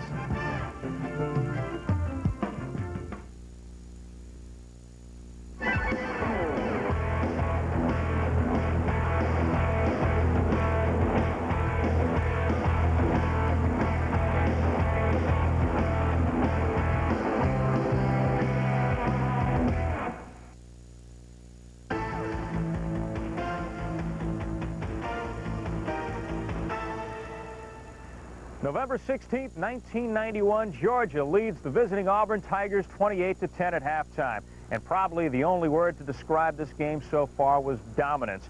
3 different running backs had scored touchdowns for the Bulldogs. 2 of the scoring drives covered 80 and 79 yards respectively. And the much-maligned Georgia defense had finally shown up, allowing the Tigers only 10 first-half points after giving up a combined 99 the 3 previous games. Now, historically, Pat Dye, a Georgia graduate, always seemed at his best when these 2 powers met, so Bulldog faithful were cautiously optimistic. Stay tuned for the second half on Sports South's College Football Flashback.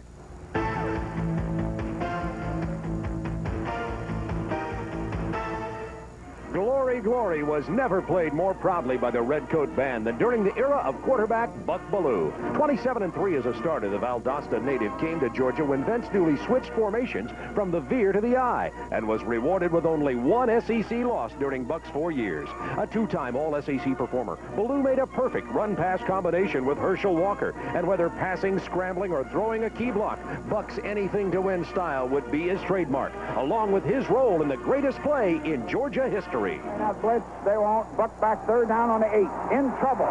Got a block behind him. Gonna throw on a run, complete to the 25, to the 30. Lindsey's got 35, 40. Lindsey's got 45, 50, 45, 40. Run, Lindsey. 25, 20, 50, 10, 5. Lindsey's got. Lindsey's got. Lindsey's got. That win enabled Vince Dooley and the Dogs to go undefeated in 1980, securing Buck Ballou's spot as an SEC great performer. I didn't see Vince Dooley. I've been looking for Vince. I don't know if Vince wants to show up around here with all this passing going on. Auburn kicking it off to Georgia, driving Marshall into the end zone. He'll hold it there, and Georgia will bring it out to the 20-yard line. Pat Dye said as he went off the field prior to the half that he thought the key to Auburn's coming back in this game would be to play defense. And he says we've got our chance right away because we have to kick off to Georgia to start the second half. So Eric Zier comes out here with 17 of 25 for 229 yards. There are the records that he's already set. 11 more pass attempts. He'll set the attempts mark. First down from the 20. First play, second half.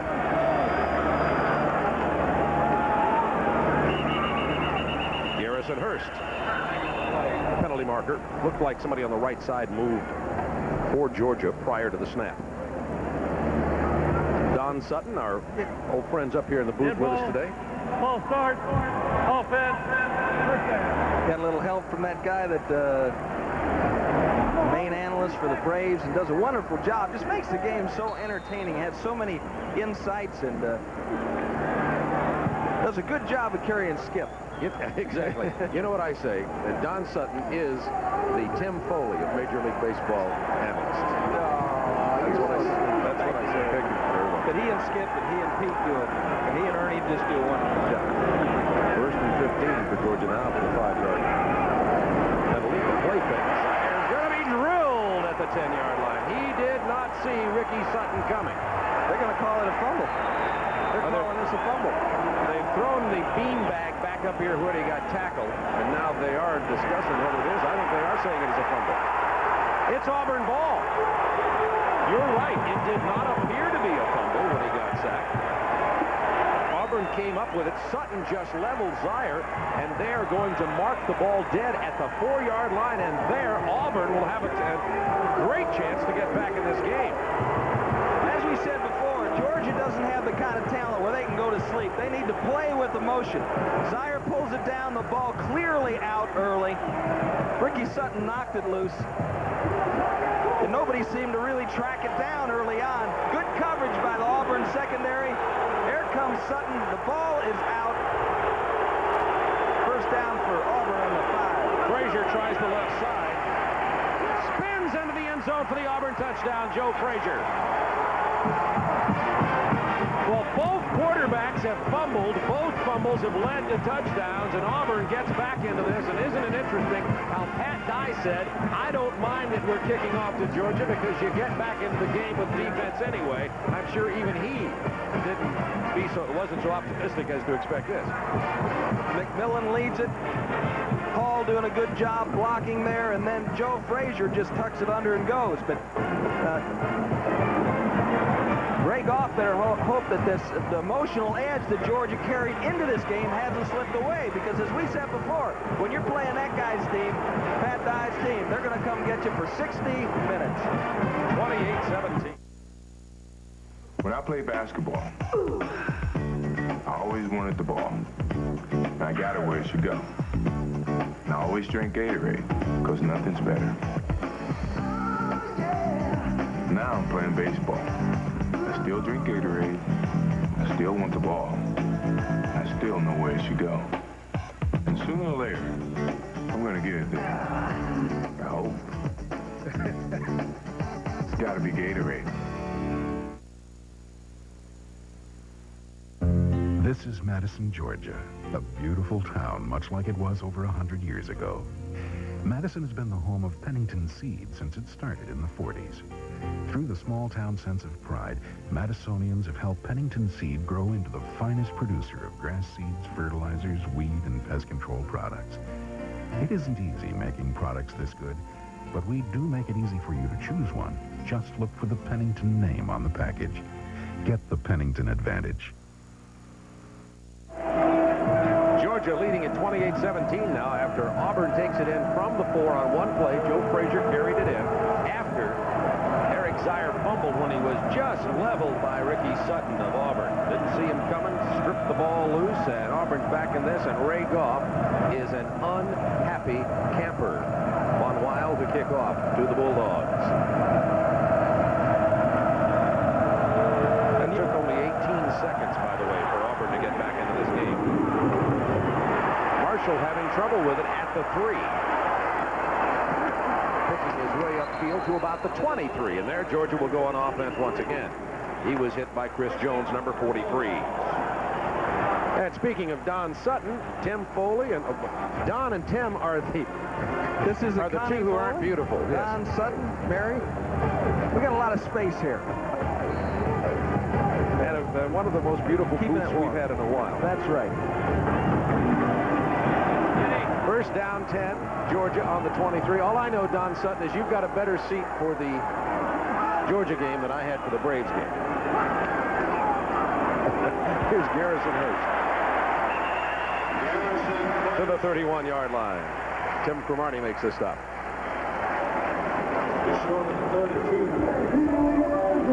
Hurst from Lincolnton, Georgia.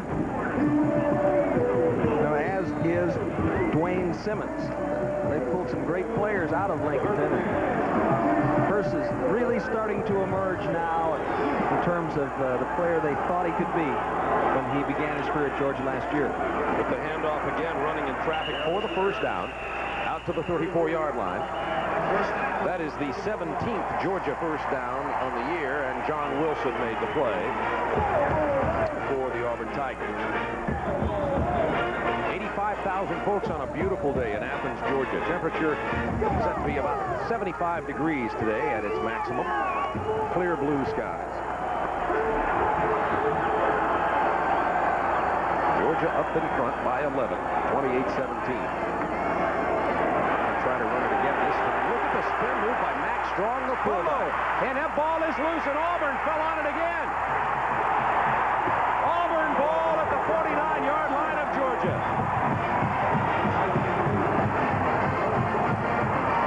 John Wilson fell on it for the Tigers.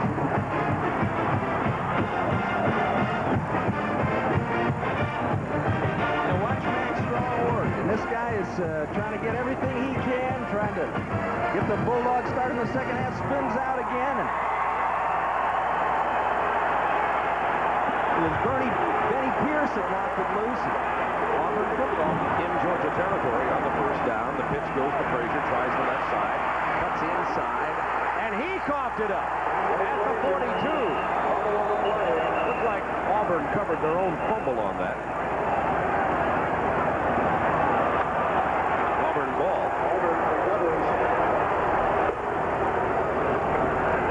Georgia leads at 28-17.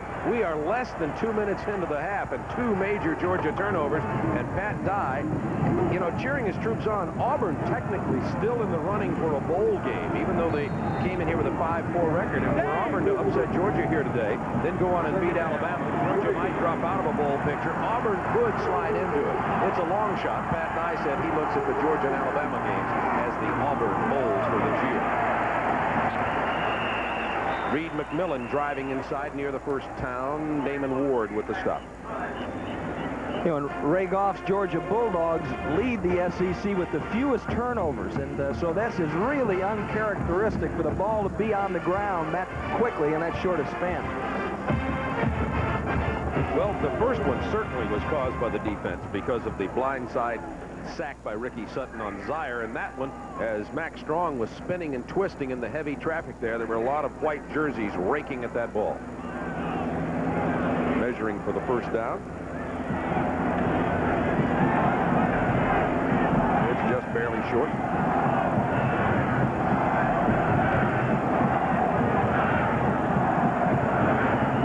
There's Vince Dooley.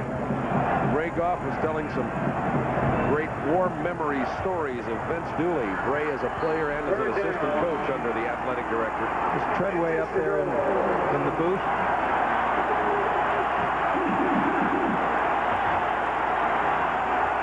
Third down, about 6 inches. Stan White will keep it and hope the surge takes him for the first down. Looks like it did. And Auburn keeps their drive alive.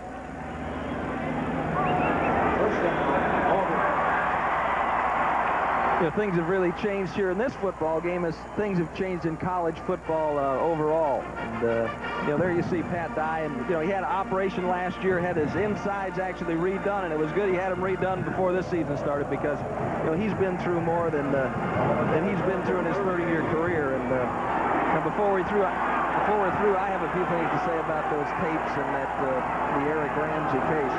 On the first down, Stan White, play fake, throwing. Complete to tight end Fred Baxter, who runs out of bounds after getting the first down at the 27-yard line. College athletics has certainly become a lot more complicated. After this game, when Georgia and Auburn would play in Columbus, Georgia, as we see this replay, a favorite play here, tight end crossing. Baxter makes the catch and heads upfield. But they used to get together. Cliff Hare and Charles Hurdy, they used to get together, go to Hare's house on Gay Street in Auburn and count the money. And they'd do one for you, one for me. And so things certainly have become a lot more intricate and complicated. Tailback, Frazier, nothing happening, maybe a yard. In light of that, I would say there is no unselfish or moral justification for the way this whole thing has been handled on the part of Eric Ramsey. You know, you can't, it's undefensible. If you want to get the information out, then get it out all at once. And it doesn't take a rocket scientist to understand that, or to realize that this whole thing is being orchestrated by somebody other than poor Eric. Eric is kind of being used as a pawn in this thing by Donald Watkins, the attorney. White under pressure, incomplete, intended for Reed McMillan. Well, there's no question, Tim, that the swing, you and I are, I'll just say this, we're very familiar with Southern football, SEC football, and there has been a clear swing of opinion. Talking to a Georgia supporter in Atlanta before coming over here yesterday morning, and the Georgia supporter said, "It's the first time in my life I've been in support of Auburn, and I think it's the fact that this is a slow death dripping accusation." Right. Stan White. It's incomplete, almost picked off by George Wynn, intended for Casey.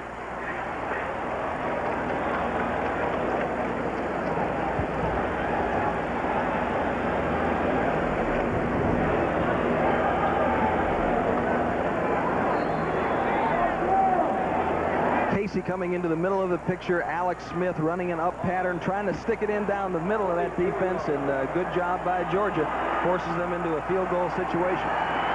Von Weil only 1 of 5 from 40 yards plus. This is a 42-yard attempt, and it does not go through the uprights. The field goal attempt by Von Weil is no good. Georgia continues to lead 28-17, so the Max Strong fumble results in no Auburn points. The Tide's rolling, and you can catch the action on Bama pay-per-view. Every exciting play from the opening kickoff to the final second. Selected Crimson Tide games will be available on Bama pay-per-view. Calling all the action will be Doug Bell and former Tide stars Jeff Rutledge and Lamont Russell. Check your local cable company for more information about Bama pay-per-view. Call now so you can see the Tide roll. This bean contains a nutrient vital to the birth of a healthy baby. It's called folic acid, and it's found in beans, green leafy vegetables, fruits, and vitamin pills. Without folic acid, your baby could be born with life-threatening birth defects. That's why the March of Dimes says that before you get pregnant, you need folic acid in your diet every day. So if you don't think this can make a difference in the health of your baby, you don't know beans. Preventing birth defects starts before you're pregnant. Get the facts. Call the March of Dimes. Both Fred Smith and Chuck Carswell have the same responsibilities. They're both real physical players, not a whole lot of speed, but very good tacklers, and they use them on the short side. As a result, they're not quite as proficient at man-to-man coverage, and so they're trying to work back that way. As you see the expanse of Sanford Stadium. Second down 6 from the 29. Max Strong, who fumbled. Give it over to Auburn on the last Georgia possession. Does not fumble this time, out to the 33. It'll be a third down possession play for Georgia, and Florida State increasing their lead over Miami by 3 points. That game in the third quarter. Late in the third quarter. Georgia running against their tendencies on that play as they use Garrison Hurst as a lead blocker and handing the ball to Max Strong, sensing that Auburn would be slanting their line the other way. This is third down 2.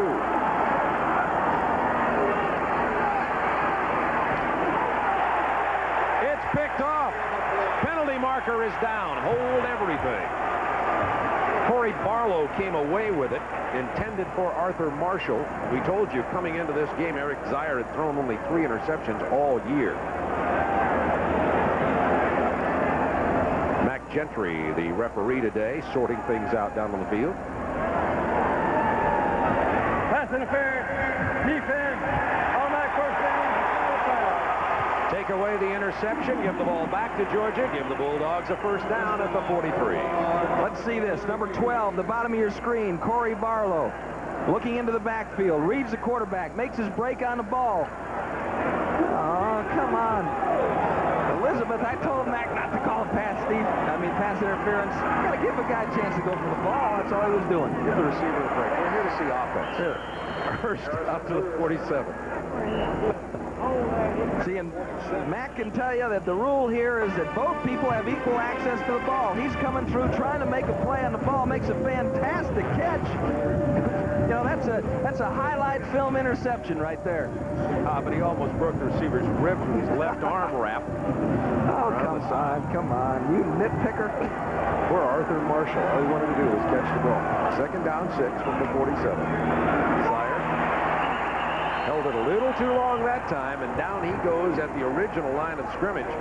Randy Hart brought him down. All of a sudden, Randy was kind of silkworming it down there.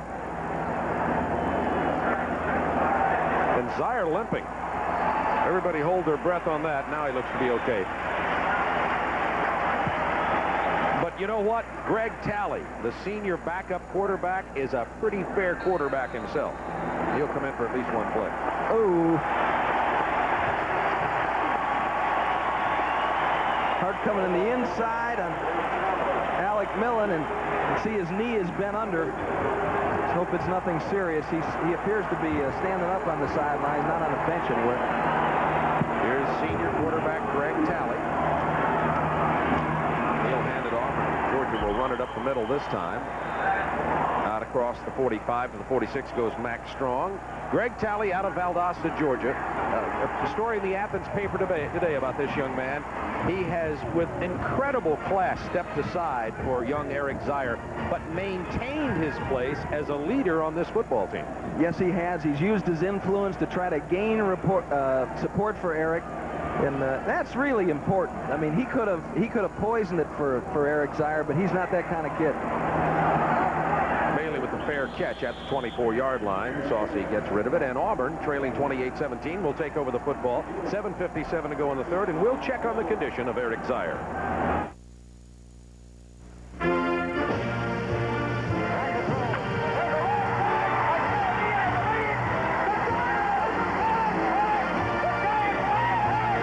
This is just a glimpse of the unforgettable moments that you can treasure and share in baseball. The new landmark series from the acclaimed filmmaker Ken Burns. Baseball is a sweeping tapestry that shows us how we anguish in defeat, exult in triumph, and relate to the game in terms of our own lives. The luckiest man on the face of the earth. This amazing series is now available in a deluxe classic edition only by calling Ken Burns Baseball at this toll-free number. You'll get the first cassette for 10 days free of charge. If you like it, keep it for only $4.95. Future innings will come on the same 10-day free preview basis. Call 1-800-215-4100 and ask how you can get this beautiful $60 companion book absolutely free. Don't miss out. Call right now. Georgia leading at 28-17 with 7:57 to go in the third quarter. Let's see how it all came to be here today.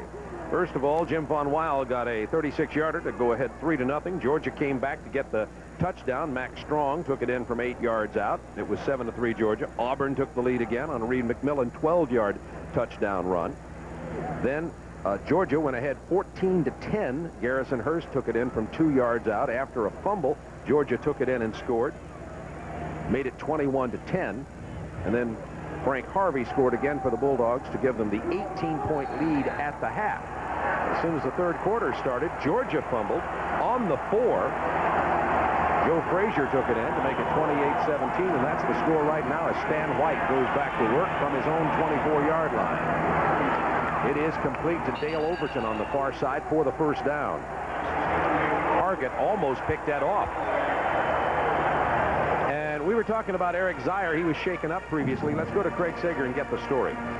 Well, Bob, it's good news as far as the injury goes. It's just a bruise on his left shin. He says it hurts a little bit, but he's definitely going back in. It's no problem with the knee. Bob? Good news for everybody. You see Greg Talley, number 11, in the background, and Eric Zier standing there on the sideline, along with Preston Jones, the 3 Georgia quarterbacks. The penalty against Auburn.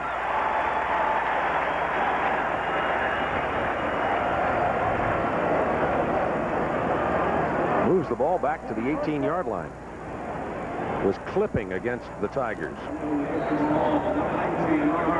A beautiful job by Dale Overton working the sideline there. It just Target drove hard to try to protect that throw and just couldn't get there in time.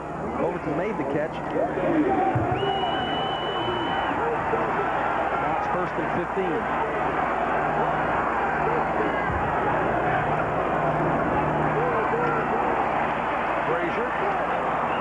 Back across the 25 to the 26-yard line. Damon Ward making the stop for Georgia. There's Talley throwing on the sideline. He came in here, played as a redshirt freshman, and just has been a contributor ever since he's been here in terms of his ability and just his character. Just the type of guy that you want on your football team. And it's not easy to lose your starting job to a true freshman, but he's done all he can to help Eric Zier. Stan White, good protection this time. Enough time to complete it over the middle of the 41-yard line in heavy traffic to Thomas Bailey. First down, Auburn. We saw Zier limping actually on the sideline, and he's now sitting on the bench.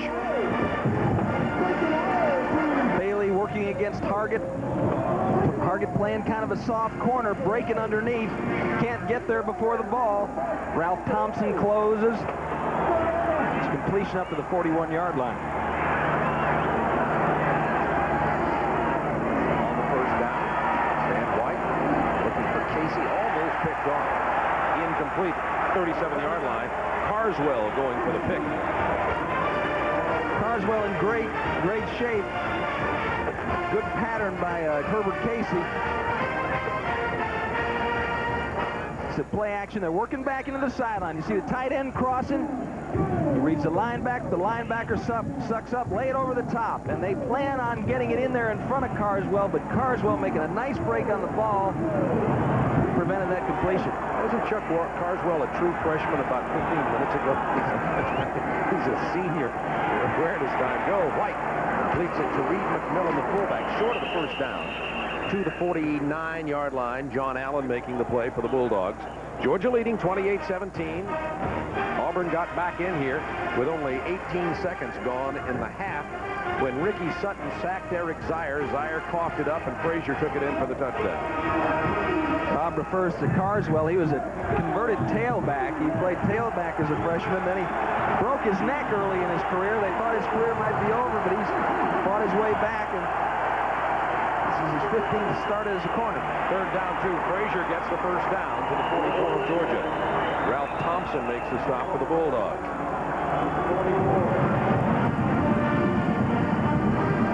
Auburn's won 6 out of the last 7 games played here in Athens. You look at the rosters of these teams, and they're from Alabama, they're from Georgia, etc.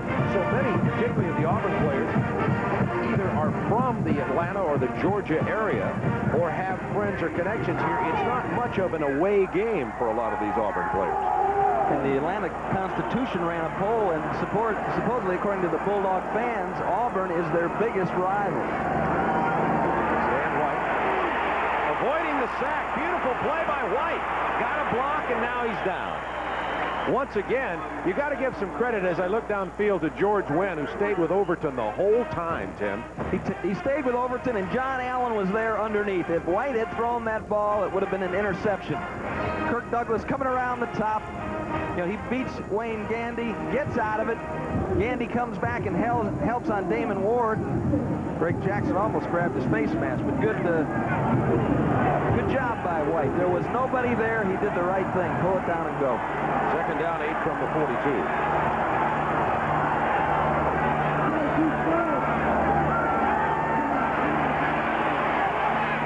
Popped up in the air at the line of scrimmage. It'll fall incomplete. White only 9 of 23 for 102 yards today.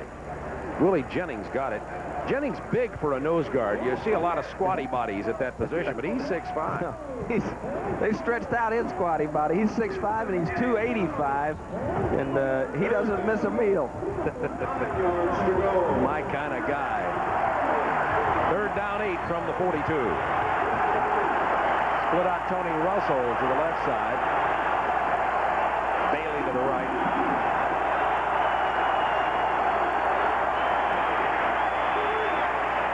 Georgia coverage has been there. He had to try to dump it off to McMillan, but even McMillan wouldn't have gained any yardage on that play. And the Georgia malign defensive unit has risen to the task today.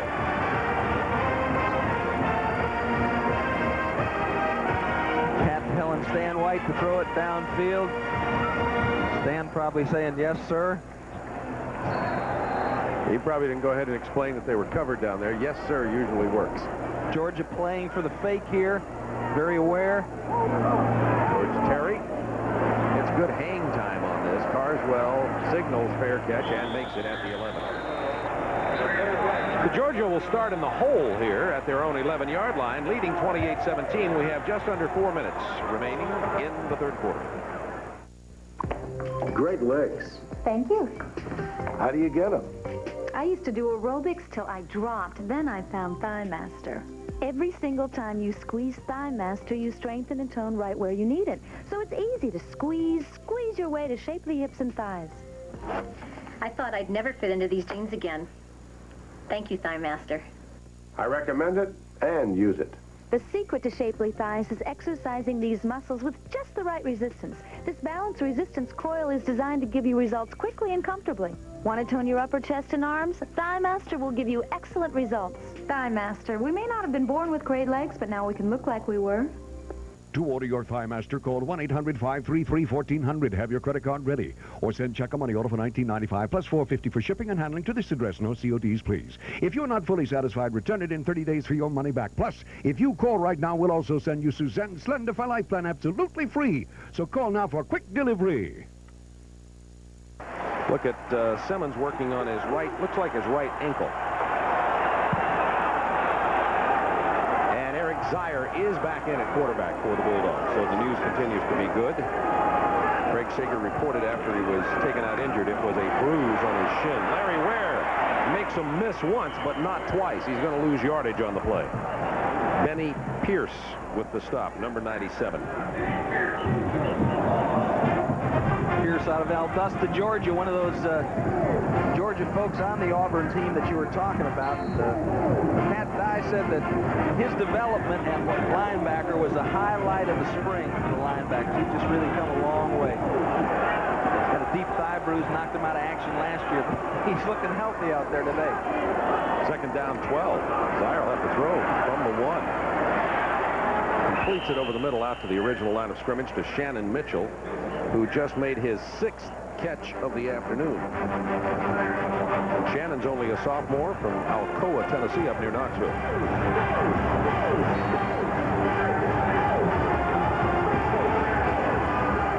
Zier looking to the sideline. They're backed up and throwing the ball. Now, that's kind of an unusual look for Georgia, but that's, as you pointed out, Bob, the Georgia the future. 3rd and 9 from the 12.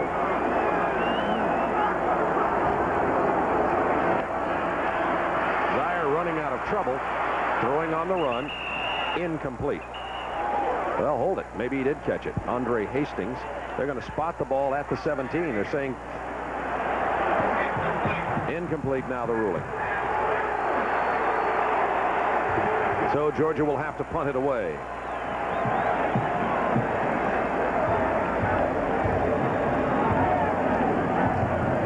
Zier seems to be still nimble.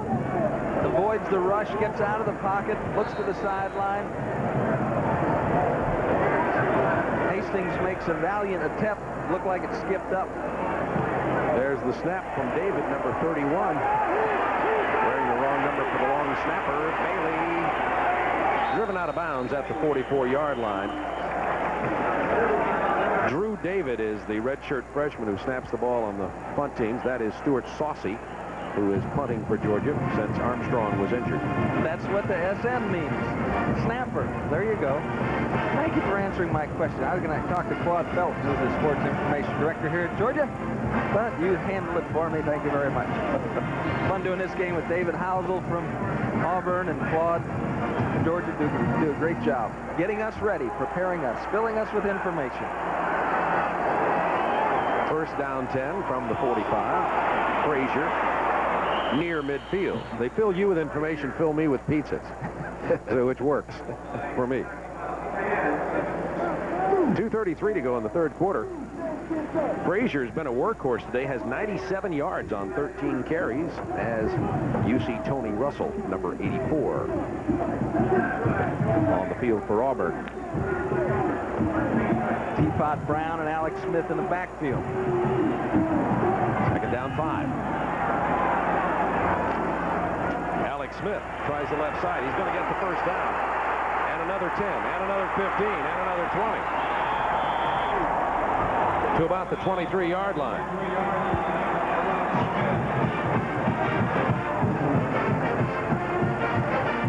You see it here. They got the big man, Eddie Blake, pulling out in front. He takes it upside. Ralph Thompson just kind of takes a bad angle, and Alex Smith runs around him. Tony Russell downfield working to keep George Wynn out of the play, but a fine run by Alex Smith. That time just poor support by the Georgia defense. Auburn knocks one into the end zone here. We're liable to have ourselves a whale in the 4th quarter at Sanford Stadium. Alex Smith's going to try the left side again. Not this time. Out of bounds near the 20, about the 21.5-yard line. Dwayne Simmons got him over there.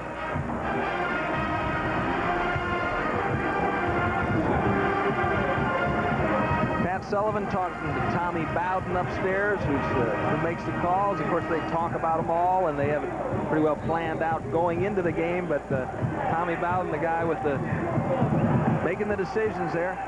14 years as an assistant coach, and sometimes it's good that your dad's a coach, and sometimes it's not, because sometimes your reputation gets lost in his. This is Teapot Brown. Make it Otis Mounds, number 25, the redshirt freshman running back, carrying inside the 20.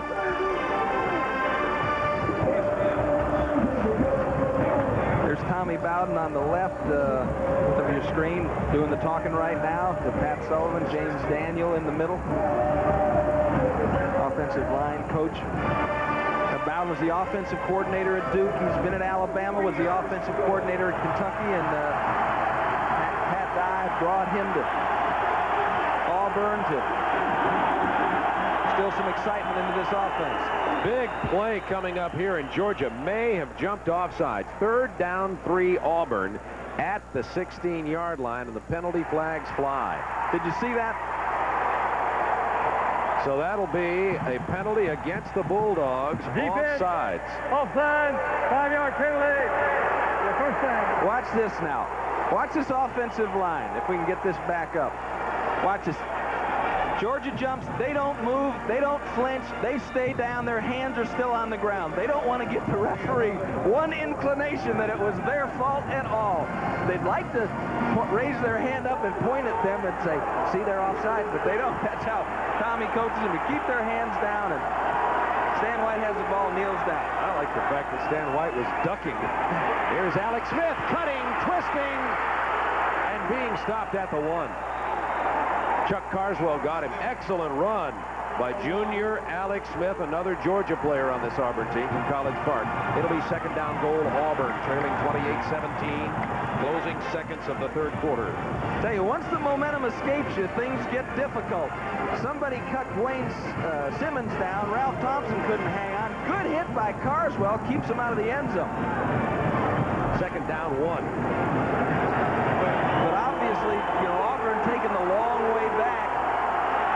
Georgia defense needs a couple of big plays. Reed McMillan, somebody submarined him. Penalty markers are down in the secondary. Greg Jackson got him, number 54, but a penalty marker is down. Strange place for the flag to come from. In the back of the end zone.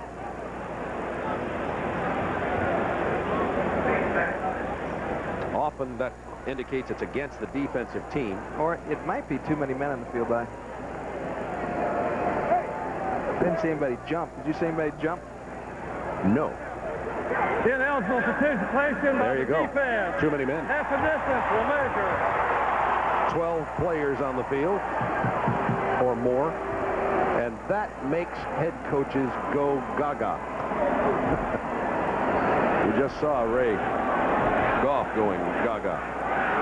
That's Dickie Clark in the dark shirt. Coaches the outside linebackers or the defensive ends, whatever you want to call them. He also is a former All-SEC player here. So not much damage there. It's half the distance. It was already at the 1. It'll mean the play gets to be called over again. So second down. At the 1. 3 tight ends for Auburn. Tupac, Brown, Alex Smith in the backfield. Make that Reed McMillan in the backfield. Touchdown Auburn. Stan White on the keeper.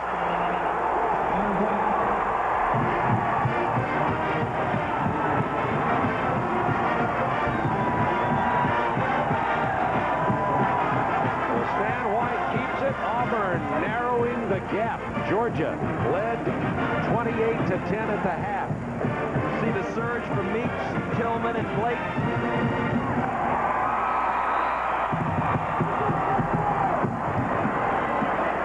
See the response from Pat Dye. We're not out of this, boys. Plenty of time left. Point after touchdown is good. It is a 4-point game with 3 seconds remaining in the third quarter. Well, the Auburn fans something to toot their horns about, as the Auburn Tigers have come back in the second half to pull to within 4. They had an easy one on the first touchdown as Ricky Sutton sacked Zion. He coughed it up the 4 and Frazier took it in. Can't help it. You know, every time I hear that song, that War Eagle song, I see the skinny-legged 202-pound linebacker standing on a table in the cafeteria down in St. Thomas, where we practice the Dolphins attraction. There'd be Colin standing up there trying to hit a note. War Eagle, fly down the field. But Mike's got a son named John. It's a linebacker this year and in high school, and probably going to end up as a Tiger. Auburn ought to take him just because he brings good genes. Oh, man, yeah. You know, and that's the type of thing. You'd wonder that coaches need to spend more time evaluating the spirit and the character of a kid as opposed to just how fast he runs and how much he can bench press, because it's those kind of guys that end up as your leaders. You know, I don't think Eric Zier's got a good arm, but it's not an exceptional arm. I mean, he's not a fastball thrower, but he's got a great knowledge and instinct. And those are the guys that win football games for you. Dye has his football team back into this now. You know, as far as he's concerned, they got the lead because they're only 4 points behind as opposed to 18, and they've got the momentum. Arthur Marshall at the 20. Should get some decent field position here. That's the last play of the third quarter. Marshall goes down at the 31. Georgia holding that scant 4-point 28-24 lead.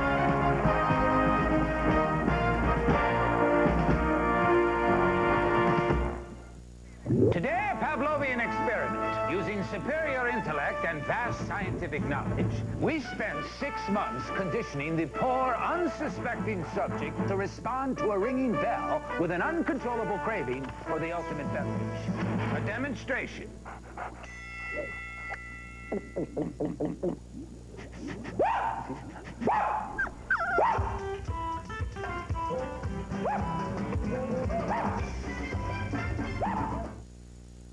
If you think Sunday night means the weekend is over, hold on. The last great adventure of the weekend. National Geographic Explorer, 9 Eastern, every Sunday night, only on TBS. The dominating conference in the National Football League, the NFC. Each week, straight up to the Super Bowl, we'll follow the big, the best, and the spectacular. The Proline NFC Preview, every Sunday on Sports South. Georgia leads at 28-24 after racking up nearly 300 yards in the first half. The Bulldogs come back in the third quarter with only 30 yards. Somebody got to the Auburn defense. Pat Dye or Wayne Hall must have took that defense out to the shed and told them that we need to play football, because they came up with a couple of big turnovers, and now they're back in this football game. First and 10, Georgia from the 31-yard line, leading by 4. There's the difference. Look at those numbers. 131 yards, second half Auburn yards. Zier under a lot of pressure, down hard at the 19, and look at those Tigers. They are pumped. Loss of 12, and with all the negative pressure that Auburn's program has been under this year, what you don't want to do is get them to get those frustrations going your way. Once again, trying to throw it back into the sideline at Freddie Smith. Smith does a good job. See Reggie Barlow up after him and James Willis. That's a time when Eric Zier should have just sat down early. Maybe just lost a couple or thrown it out of bounds. Auburn has gotten Zier 5 times today. 6 times. Reggie Barlow with the play. And it's right in front of the Auburn cheering section. You'd think you were down there at Jordan-Hare Stadium down near this end of the field. But Barlow come off the line. You can't really blame that one on Alec Millen. He just never really settled in the pocket. And Millen trying to drive him around the outside. At that point, Zier needs to step up. Now, the inside of the pocket may have been caving down too, but let's run a draw and punt it. Third down, 35 from the 6. They run the ball with Garrison Hurst to the 11. Again, it's like being in front of a home crowd down in that corner of the end zone. I mean, it's all orange and blue over there.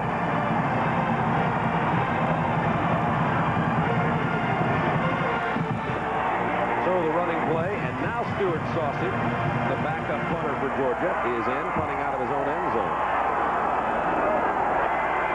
What you say for him is as if he was in Auburn with all those people back there. Almost got it. He does get it away. Remember, this is Thomas Bailey. Penalty markers down. Bailey's down at the 43. They're flying in from everywhere, penalty markers.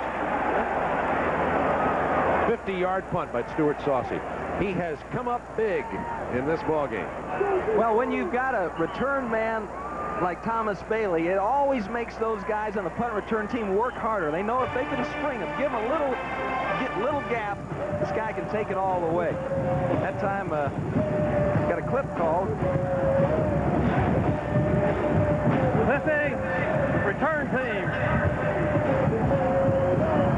Well, that's a big break for Georgia there, because Auburn, with momentum, trailing by 4, would have had outstanding field position, but instead it gets moved inside the 35.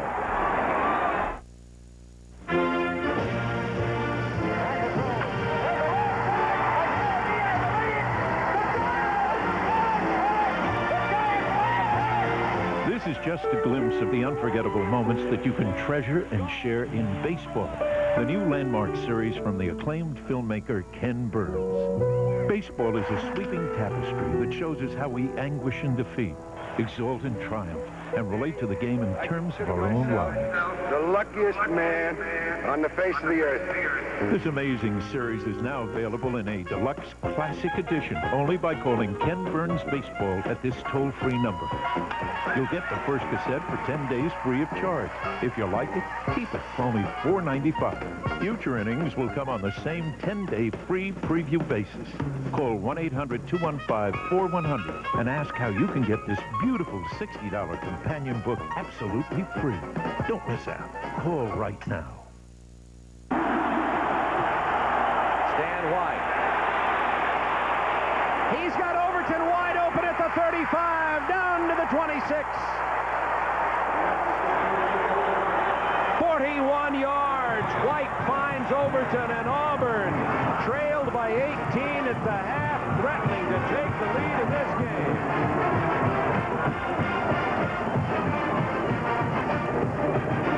Throws to the right, and it looks like a missed assignment. George Wynn acting like he should have held deep. Thompson not acting like he had deep responsibility. Alex Smith tries to get it to the outside, cuts it inside, maybe 2 yards to the 24. Let's see it again here. See if Overton runs out and up. That's exactly what he does. He sets up George Wynn. Good move by Dale Overton. A pump by Stan White, and then he delivers the ball on time. Richard Bell looks on, hoping that somebody in his defense will step up and make a play to turn this momentum. Second down, 8 from the 24-yard line. Fumble! White falls on it at the 26. Whoa. Problem with the snap between Meeks and Stan White. They keep the ball, but it'll now be 3rd down and about 9. Georgia Tech leading. Florida State with a narrow lead over Miami late in that ball game.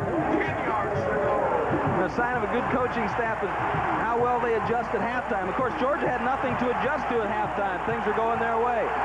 Auburn, both offensively, a part of Tommy Bowden, and defensively, and a part of Wayne Hall, have reconstructed their plan, and now they're performing well. White completes it, but no gain on the play. Teapot Brown is drilled by Dwayne Simmons.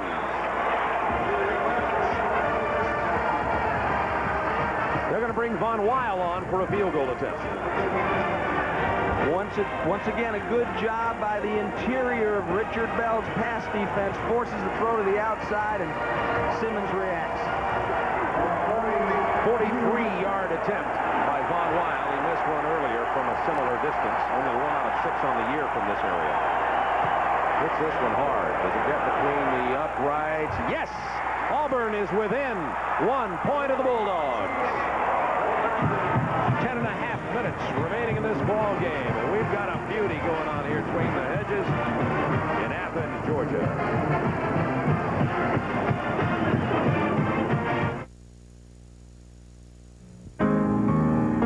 I know how I am before a game. Usually I wake up in the morning and I have that feeling in my stomach that I gag if I brush my teeth. But once the ball's kicked off, I lose that and I'm into the game, and I think, and that's the way I was as a player.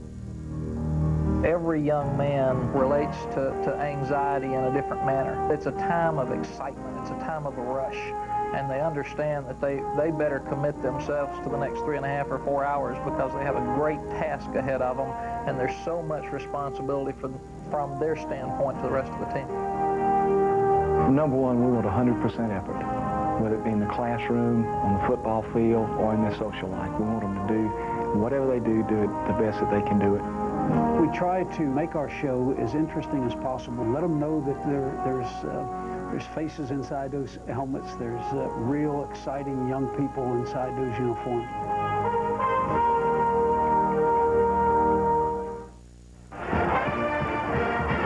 Auburn within 1 on the 43-yard field goal by Von Weil. It's 28-27 with 10:29 to go in the ball game. Auburn has scored 17 unanswered points in this half. Did Fouch's knee touch down? I believe it did at about the 26. That was Earl Fouch, the up-back, who took the kickoff, and I think he touched his knee down. 42 yards, 5 plays. Von Weil hits they're now calling it officially 42-yard field goal. To Georgia at the 26. No points on the board here in the second half. They had over 300 yards in the first half, nearly 300, only 30 yards in the third quarter of offense. They had about 30 yards of negative offense on their first possession of the fourth quarter. They may be right around 0 by now. Hurst tries the right side, got the block, got the first down. Out to the 38-yard line. James Willis made the play for Auburn. Good block by Max Strong, and there you go. At a time like this now, it's nose to nose. Good block by Swan. Hurst pops it outside. Strong trying to help on Fred Smith, but, I think they have the opportunity to run the ball a little bit on Auburn. They haven't thinking enough about the pass now. Down from the 39, the play fake. Sire under pressure again. He's going to throw on the run. Has a man there. It's Marshall. He cannot get to the ball.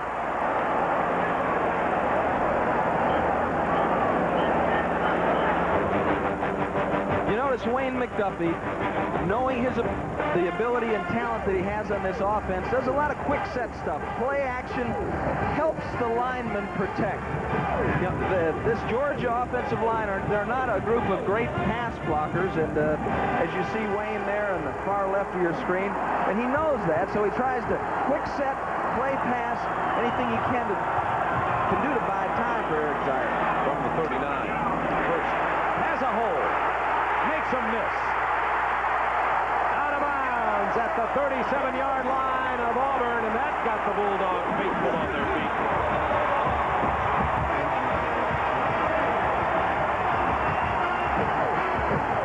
And this is just what Georgia needs. They need to maintain possession of the football, give their defense time to talk. Great job by Alec Millen, number 71, moving Wilson out of the way, creating the hole for Hurst. Upfield they go. Garrison with 90 yards rushing on the day.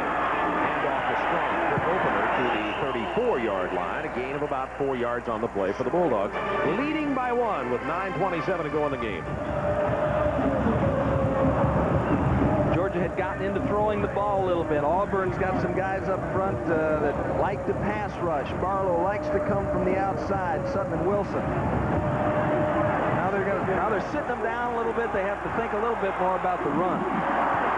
Second down 6 from the Auburn 34. First. A couple of yards, 3 yards short of the first down. Fred Smith, the freshman cornerback, stops Garrison Hurst. Fred Smith is 5'9", 186, and he is the 5th strongest player on Auburn's team. That was a great job of coming up, making contact, and hanging on. Third down, long 3 from the 31-yard line. Georgia only 3 of 10 on third down conversions today. Ware tries the left side. First down. Larry Ware, great acceleration to the 19-yard line. Gain of 12.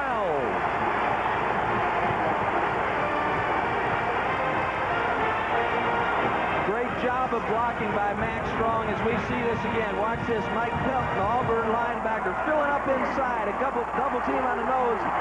Max Strong knocks Pelton out of it, and Ware rips it up the middle. Schelling makes a nice tackle.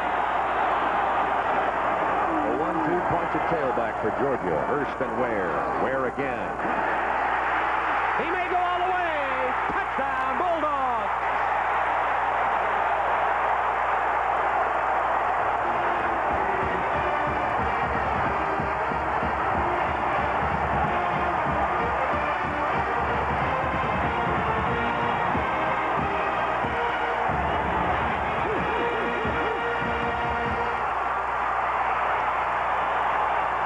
They've been looking for the cutback all day.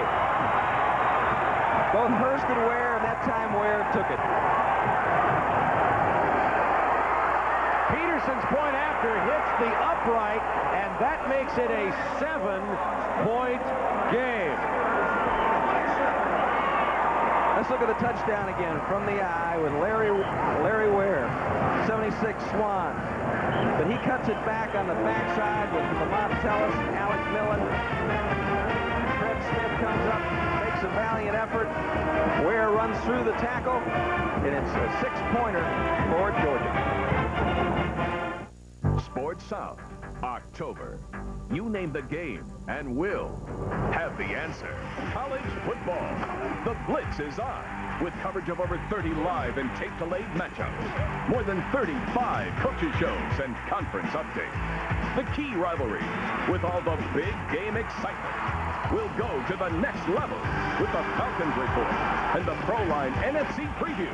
October means fight, with the premiere of the IHL champion Atlanta Knights live. From the boards to the links, tee off with the European PGA Tour and live action from the LPGA. Then we'll take you in high gear to live trackside updates, NASCAR qualifying, and the Legend Series, with more variety from the courts to the ring. And we'll turn the corner for the home stretch. Sports South, you name it, we'll play it in October.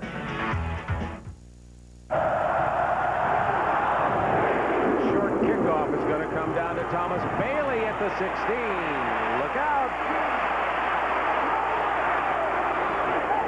Bailey to the 36 and out of bounds. Georgia, 71 yards on the ground in that drive. 71 yards. They'd had only 64 in the game prior to that. Right. Auburn, the defensive linemen for Auburn, they were in their track shoes. You know, they were just exploding off the ball upfield in the pass rush, and Georgia offensive linemen having trouble keeping them out of there. Wayne McDuffie sees that, goes to the ground. Vince Dooley is saying, I keep telling you, you got to run the ball some. Even with Eric Zier. 1st and 10 from the 36. And White, incomplete. Had his man open, Joe Frazier. Threw it low. Simmons was covering.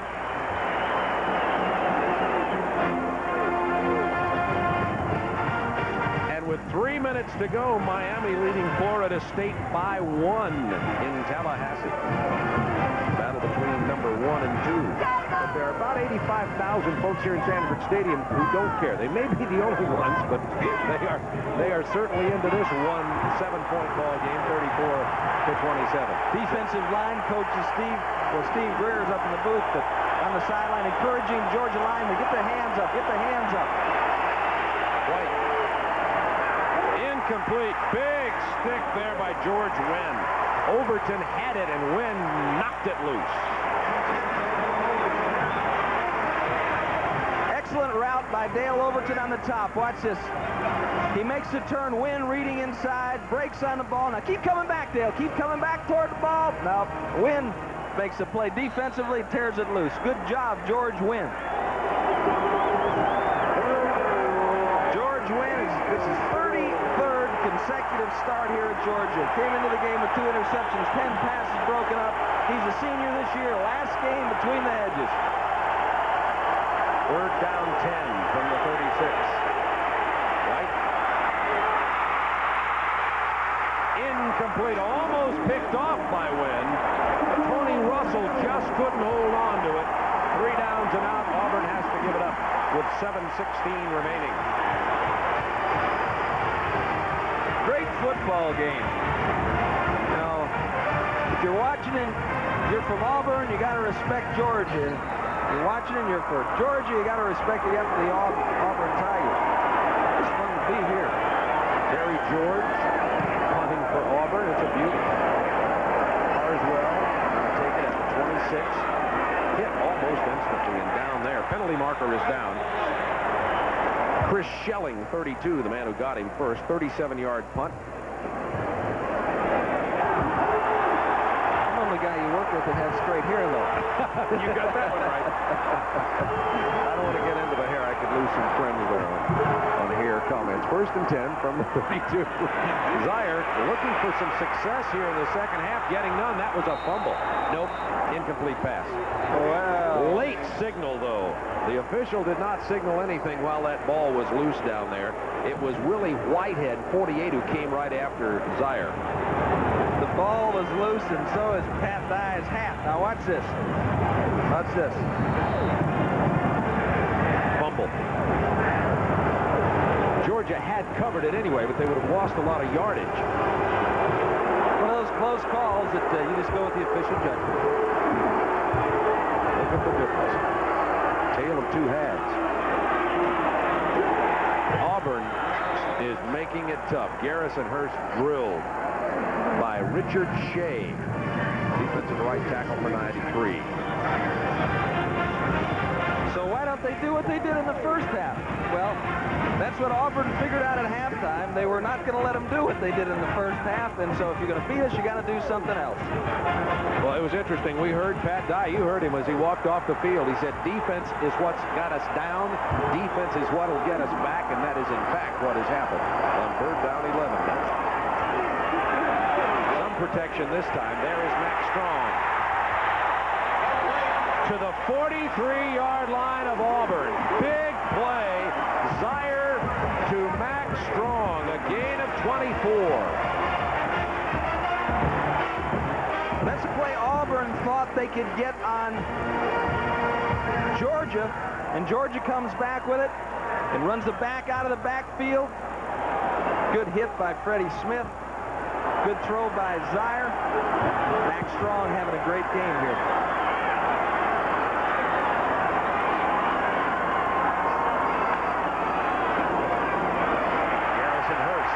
First down, Georgia, to the 32-yard line of Auburn. Clarence Morton made the stop.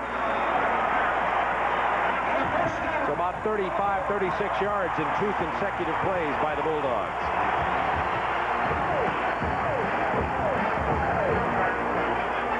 And that takes Garrison Hurst over the 100-yard mark, 105 on the day. Joe Frazier with 97 yards running for Auburn.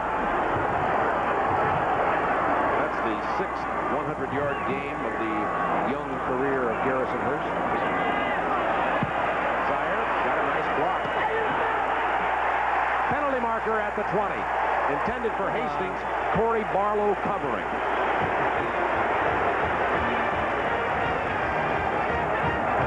Well, Tim is standing up now. He got off his chair. I think there's going to be a comment. Here, Mac Gentry will give us the call. Interference. Defense. On that first down.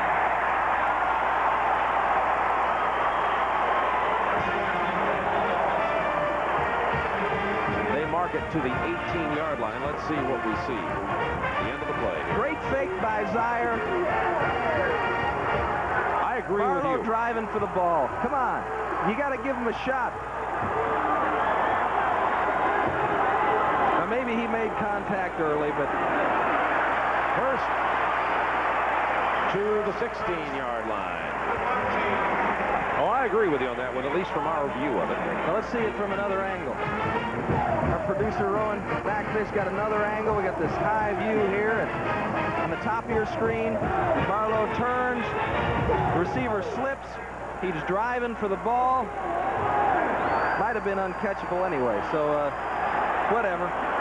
Whatever. 2nd down 5 from the... Got to line up and play again. 13-yard line. Larry Ware. Only a yard. This will bring up 3rd down and a significant conversion situation here. It'll be 3rd down and about 3, and Georgia has not done well converting first downs out of 3rd downs today. They are 6 of 13, although they've converted on their last, I have to compliment them on this, their last 4. Max Strong slow getting up, and he's a big part of their short yardage offense, both as a ball carrier and a blocker. He comes out, Frank Harvey into the game at fullback. Spread them out, going from the eye. 3rd down 4 from the 12.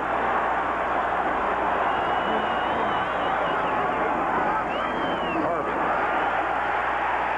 What a run by Harvey. You know, he got the first down, but he may have come back up and lost it. Let's see where they decide his forward progress stopped. Harvey got it, maintained his balance, cut back upfield, and may not have it. They'll have to bring the sticks in. Georgia, Auburn, and this is what it usually is, huh? A dog fight here.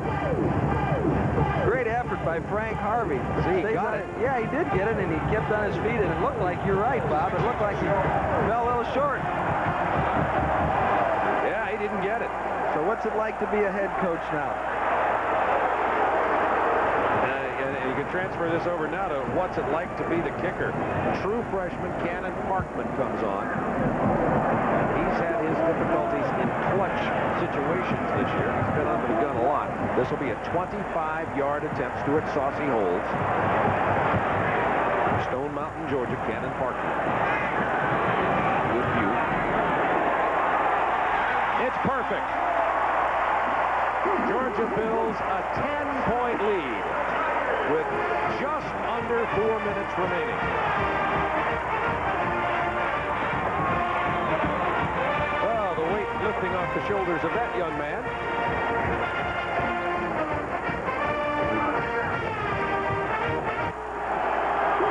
On the first down from the 24-yard line. Plenty of time here for Auburn. They decide to run it to Alex Smith. Good pursuit. Penalty markers are down.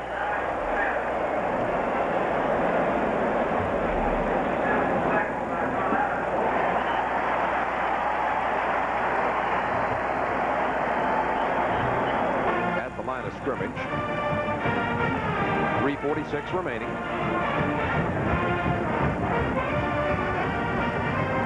Who's going to be against Auburn? Going to be against Auburn, and you know, as everybody looks on, you probably notice some black hearts on the Georgia football jerseys. You see them on there, and face mask, offense, first down. And that's in memory of 5 members of the Georgia athletic family who passed away during this past year. Frank Sinquich, 1942 Heisman Trophy winner. Howard Beavers, equipment manager for 30 years. Al Hollis, golf coach. Forrest Speck, Olympic gold medalist and track coach. And Joe Lees, former athletic director here at Georgia. And in memory of them, they're wearing the black heart. It'll be first down 24 after the face mask call against Auburn. Batted out of the air by 56. Willie Jennings. He's played big today. What coaches are starting to do with middle guards now in passing situations, they're getting them to make contact. Watch Jennings. He makes contact, and now he starts playing the ball. He's kind of a scramble chaser or a screen chaser. And he just staying at the line of scrimmage, waiting for somebody to pop or knock down a pass like he did right there. Second down 23. Wide out of the shotgun. Georgia with coverage. That's going to run it for the sideline, get it out of bounds at the 16, stop the clock, gain of about 7. First down stick for Auburn's all the way out here to the 34-yard line. Well, that man's been in these situations before. So you saw a clip from him. Both of them have, actually. Both of them fine quarterbacks. Pat Sullivan, Ray Goff. Both led their teams to championships. Which is probably the ultimate test of the quarterback, more than the numbers. Third down 18 from the 16.